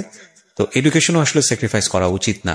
এডুকেশনের স্যাক্রিফাইসনেসটা নিজের জীবনটাকে অনেকখানি দুর্বিষহ করে তোলে। এই মেয়েটির ক্ষেত্রে যেটা হয়েছে এডুকেশনের ক্ষেত্রে, সেটা পারিবারিক ভুল এবং তার নিজেরও অনেকখানি ইচ্ছার অভাব ছিল। একটা সময় তার মনে হয়েছে যে পড়াশোনা করে কি বা হবে, সে যেটা দেখেছে। এবং সবকিছু মিলিয়েই এইরকম জীবন, সমাপ্তির মতো জীবন বাংলাদেশের অনেক মেয়ের আছে, অসংখ্য মেয়ের আছে। কিন্তু একটা কথা হচ্ছে যে আমরা আসলে সুন্দর দিনের স্বপ্ন দেখি, আমরা আগামীকাল নিয়ে পজিটিভ ভাবতে চাই, আমরা বেঁচে থাকি ভালো কিছুর জন্য। আমরা প্রতি মুহূর্তে স্বপ্ন দেখি আমাদের জীবনটা অনেক সুন্দর হবে, যে কারণেই আমরা বেঁচে থাকি। আমরা বিশ্বাস করি সৃষ্টিকর্তাতে এবং একই সাথে আমরা বিশ্বাস করি আমাদের ভাগ্যে ভালো কিছু অপেক্ষা করছে, যে কারণেই সমাপ্তিরা এত স্যাক্রিফাইস করেও তাদের সন্তানদের মানুষ করেন এবং ভবিষ্যতের আশায় বসে থাকেন। ওনার একটা সুখের জায়গা অন্তত আছে, সেটা হচ্ছে ওনার সন্তান। উনি ওনার সন্তানের কাছ থেকে ভালো কিছু আশা করেন। আপনার যদি একটা মেয়ে হয়, আমি একটু প্রশ্নটা করে আজকের অনুষ্ঠানটা শেষ করে দিই। আপনার যদি একটা মেয়ে হয়, আপনি আপনার মেয়েটাকে আপনি কিভাবে বড় করবেন? আমার ভাইয়া মেয়ে। ও আপনার মেয়ে? আচ্ছা, ওর বয়স কত? 3 বছর? 3 বছর। ও, তো আপনার এই প্রবলেম গুলা যেগুলো আপনি ফেস করছেন, এখন আপনি তো বোঝেন যে আসলে কোথা থেকে কি হতে পারে, তো এই বিষয়গুলোকে আপনি ওর দিকে খেয়াল রাখেন? সব সময় ভাই, সব সময়। এই যে যেরকম আমার ও বাবা বা এখনই বুঝাই যে এটা তুমি এইটা করতেছ আম্মু, এটা যদি কেউ করে তুমি আমাকে কিন্তু বলবা, শারীরিক যেটা ওটা, এটা কিন্তু সেনসিটিভ। আর ও মানে এত বিশ্বাস করবেন না, এত বুদ্ধি ওর মাথায়। আমি যদি একটু কান্না করি ভাইয়া, মা তোমার কি হয়েছে, বিউটিফুল। আমি চাই আপনার মেয়েকে আপনি ভালো শিক্ষায় শিক্ষিত করেন এবং তাকে আমি মেন্টালি সাপোর্ট দিব ভাই, সব দিক থেকে, সব দিক থেকে। ওর বাবা না দিতে পারলে আমি যেটা আমার হাজবেন্ড এখন পর্যন্ত ভাই আমার একটা এটা বলা খুব দরকার, হাত খরচ দেন। আমার বাচ্চা পেটে আসে, তারপরে ফার্স্ট আমার গায়ে হাত তোলে। আমি জানি ভেতরে যদি ঢুকি তাহলে আরো অনেক কিছু বের হবে যেগুলো হয়তো সহ্য করার মতো না, কিন্তু তারপরেও সেই মানুষটাই আপনার মানুষ এবং তার সাথে আপনি সংসার করছেন। হয়তো ভবিষ্যতে সবকিছু ঠিক হয়ে যাবে। সবকিছু ঠিক হওয়া সম্ভব বলে আমার মনে হয় না, কারণ সে এখনো ফেসবুকে এত মেয়ের সাথে কথা বলে। আইডি আছে আপনার কোনো ফেসবুক আছে? হ্যাঁ, আমার ফেসবুক আছে। সো আপনি ওটা দিয়ে তাকে মনিটর করেন? না না, আচ্ছা, আমি কিন্তু সে এসে করতেছে, কথা বলতেছে, রেখে দিছে। আমি দেখতে গেছি অনেক মেয়ের সাথে। আমি আপনাকে একটা প্রশ্ন করি, প্রসঙ্গটা অন্যদিকে চলে যাচ্ছে। যে মানুষটা আপনাকে ভালোবাসে না, যে মানুষটা আপনাকে সময় দেয় না, বা আপনি যাকে যেভাবে চাচ্ছেন সেভাবে তাকে পান না, সেই মানুষটা 8-10 জন মানুষের সাথে কি করলো না করলো সেটা দিয়ে আপনার কি লাভ? আগে প্রথম অনেক খারাপ লাগতো ভাইয়া, প্রথম অনেক খারাপ লাগতো। এখন মানে দেখেও বলতে গেলে অনেক মারতো। আচ্ছা, অনেক মারতো। আমার শ্বশুর বললাম মারা যায়, আমার মেয়েটা যখন 6 মাস বয়স, তখন আমার মা আমার সঙ্গে যায়। আমার শাশুড়িরা সব আমার মায়ের দিয়ে এটা করেন, তো আপা ওইটা করেন, তো আমার ননদরা। লাইফে না সবকিছু চুক্তি দিয়ে হয় না। আপনি যে ঘটনাগুলোর মধ্যে যাচ্ছেন, ছোট ছোট ঘটনার মধ্যে আমি আর যাচ্ছি না। আমি এখনো পজিটিভ ভাবতে চাই। আমি আমার হাজবেন্ডের গায়ে হাত তুলে একটা পর্যায়ে এইটা ঠিক আছে, আমি জানি আপনার জীবনে হয়তো আরো বেশ কিছু সিক্রেটস আছে। আপনি এটা যেটা হয়েছে আপনার গায়ে কন্টিনিউ হাত তুলতে হয়তো একটা সময় আপনি গিয়ে, আমি ওই জন্য তুলি না, আমার মায়ের জন্য। আমার বাসায় আমার মা আসে, আমার মেয়েটা তখন ছোট, ও অফিস থেকে এসে কন্টিনিউয়াসলি এটা দেন তো ওইটা দেন তো বলে। আমি বলি যে তুমি এরকম বলো দেখেই তো তোমার বাসায় আমার মা গেছিল, তোমার মারাও বলে। সে একটা পর্যায়ে উঠে আসলে বললো যে তুই দিলি না কেন আমি আসার পর। এটা দেন তো ওটা দেন তো বলতে আম্মুকে বলতো, মানে যৌতুকের ব্যাপারে? না না, তাহলে ওই পানি দান তো আম্মু, ওইটা খাওয়া, ওইটা টানেন তো আম্মু, এরকম বলতো। আমার খারাপ লাগতো, কি আমি আছে আমার মাকে কেন বলে। ও বলতে পারে যে আপনি একটু বাবুকে ধরেন, ওইটা আমাকে সেটা দিক। যাই হোক, আমি সংসারের বিষয়গুলো দিতে চাচ্ছি না। আমি যেটা বুঝি যে আপনি কমপ্লিটলি নট হ্যাপি, কিন্তু এই মানুষটাই ধরেন একটা সময় গেলে সৃষ্টিকর্তা চাইলে হয়তো আপনার সবচেয়ে কাছের মানুষ হয়ে যাবেন, মনের মানুষ হয়ে যাবেন। হয়তো থিঙ্ক পজিটিভ, পজিটিভ চিন্তা করাটাই বেটার। যেহেতু আপনার সে হাজবেন্ড, কারণ আগে যত সমস্যা হতো এখন আগের থেকে অনেক কমছে। সে একটু মানে বলতে গেলে লোভী টাইপের। ঠিক আছে, থাক। আপনি ধরেন যেহেতু আপনার সঙ্গে সংসার করছেন, তাকে নিয়ে নেগেটিভ না বলাটাই বেটার। আপনি যেটা বুঝি যে আপনি হোপ ফর দ্য বেস্ট, আর দিন শেষে কিন্তু সে আপনার সন্তানের পিতা, তাই না? এবং একটা সন্তানের ক্ষেত্রে বাবা মায়ের সম্পর্কটা যেমনই হোক না কেন, এই দুজন মানুষের প্রয়োজন অনেক বেশি, অনেক বেশি। সো এই জায়গাটায় বাবা এবং মাকে অনেক বেশি স্যাক্রিফাইস করতে হয়, এবং এই ধরনের স্টোরি আমরা আমাদের রেডিওতে বহুত দেখেছি। যতটা সম্ভব স্যাক্রিফাইস করে যাচ্ছি এখন। আগে তো বুঝতাম না ভাই, ফার্স্ট টাইমে ছোট ছিলাম, অনেক কষ্ট, মানে কষ্ট হতো। আপনার লাইফের জায়গাটাতে অনেক বেশি স্যাক্রিফাইসের ব্যাপার আছে। সো আমি আসলে ওই জায়গাটাই কনক্লুশন টানতে চাই যে আপনার সন্তান আপনি যেই ধরনের পরিবেশের মধ্য দিয়ে বড় হয়েছেন, যেটা আপনার লাইফে খুব নেগেটিভলি ইফেক্ট করেছে, সেটা থেকে সেফ থাকবে, কারণ আপনার এক্সপিরিয়েন্সের জন্য। এই জায়গাটাই টানতে চাই হচ্ছে আমার যারা লিসনার তাদের কাছে। দেখুন, গল্পের বিন্যাসে সেই ধরনের কোনো রোম্যান্স নাই, সেই ধরনের কোনো রোমাঞ্চকর ব্যাপার নাই, সেই ধরনের কোনো শিহরিত হওয়ার ব্যাপার নাই, এবং আজকের যে গল্পের বলার ধরন, সেখানে সেই ধরনের আপস অ্যান্ড ডাউন তন্ময় হয়ে শোনার মতো হয়তো তেমন কোনো বিষয় নাই। কিন্তু একটা শিক্ষার জায়গা আছে, চমৎকার একটা শিক্ষার জায়গা। ওনার জীবনের কিছু ভুল, কিছু অপরাধের জন্ম হয়েছে ওনার খুব অতীত অভিজ্ঞতার কারণে, এবং একই সাথে ওনার দ্বারা অনেক ভালো কিছু করা সম্ভব ছিল, সেটা হয়নি। সেটা সাফারার ওনার ফ্যামিলি, উনি নিজে, এবং ওনার ফ্যামিলি অফকোর্স, ওনার বাবা মা তো অবশ্যই সাফারার। তো আপনারা যারা শুনলেন, তারা যেন ওনার মতো করে ভুলগুলো না করেন, বা তারা যেন তাদের মেয়েকে প্রপারলি বড় করেন। এই যে বেসিক নিড, যেগুলো শিশুকে কি পরিবেশে বড় করলে সে কোনো সেক্সুয়াল অ্যাবিউজের শিকার হবে না, শিশুকে কি পরিবেশে বড় করলে তার যে বেসিক নিডগুলো, তার যে শারীরিক পরিবর্তন, বয়ঃসন্ধিকালের যে বিষয়গুলো, সেগুলো খুব স্বাভাবিকভাবেই সে নিতে শিখবে। শিশুকে কি পরিবেশে বড় করলে যাতে করে তার physical safety and security ensure হবে, শিশুকে কি পরিবেশে বড় করলে শিশু একটা ভুল ধরনের সম্পর্কে যাবে না, এই বিষয়গুলো নিয়ে বাবা মায়ের খুব ওপেনলি ডিসকাশনে যাওয়া উচিত। এগুলো লজ্জার কোনো বিষয় না, বরং লজ্জাটা হচ্ছে তখনই যখন কোনো একটা শিশু এগুলো না জেনে ভুলটা করে বসে। লজ্জাটা তার না, লজ্জাটা হচ্ছে তার বাবা মায়ের। So thank you very much. আপনি যেন সেরকম বাবা মা না হন, সেই প্রত্যাশা রেখেই আজকের সিক্রেটস শেষ করছি।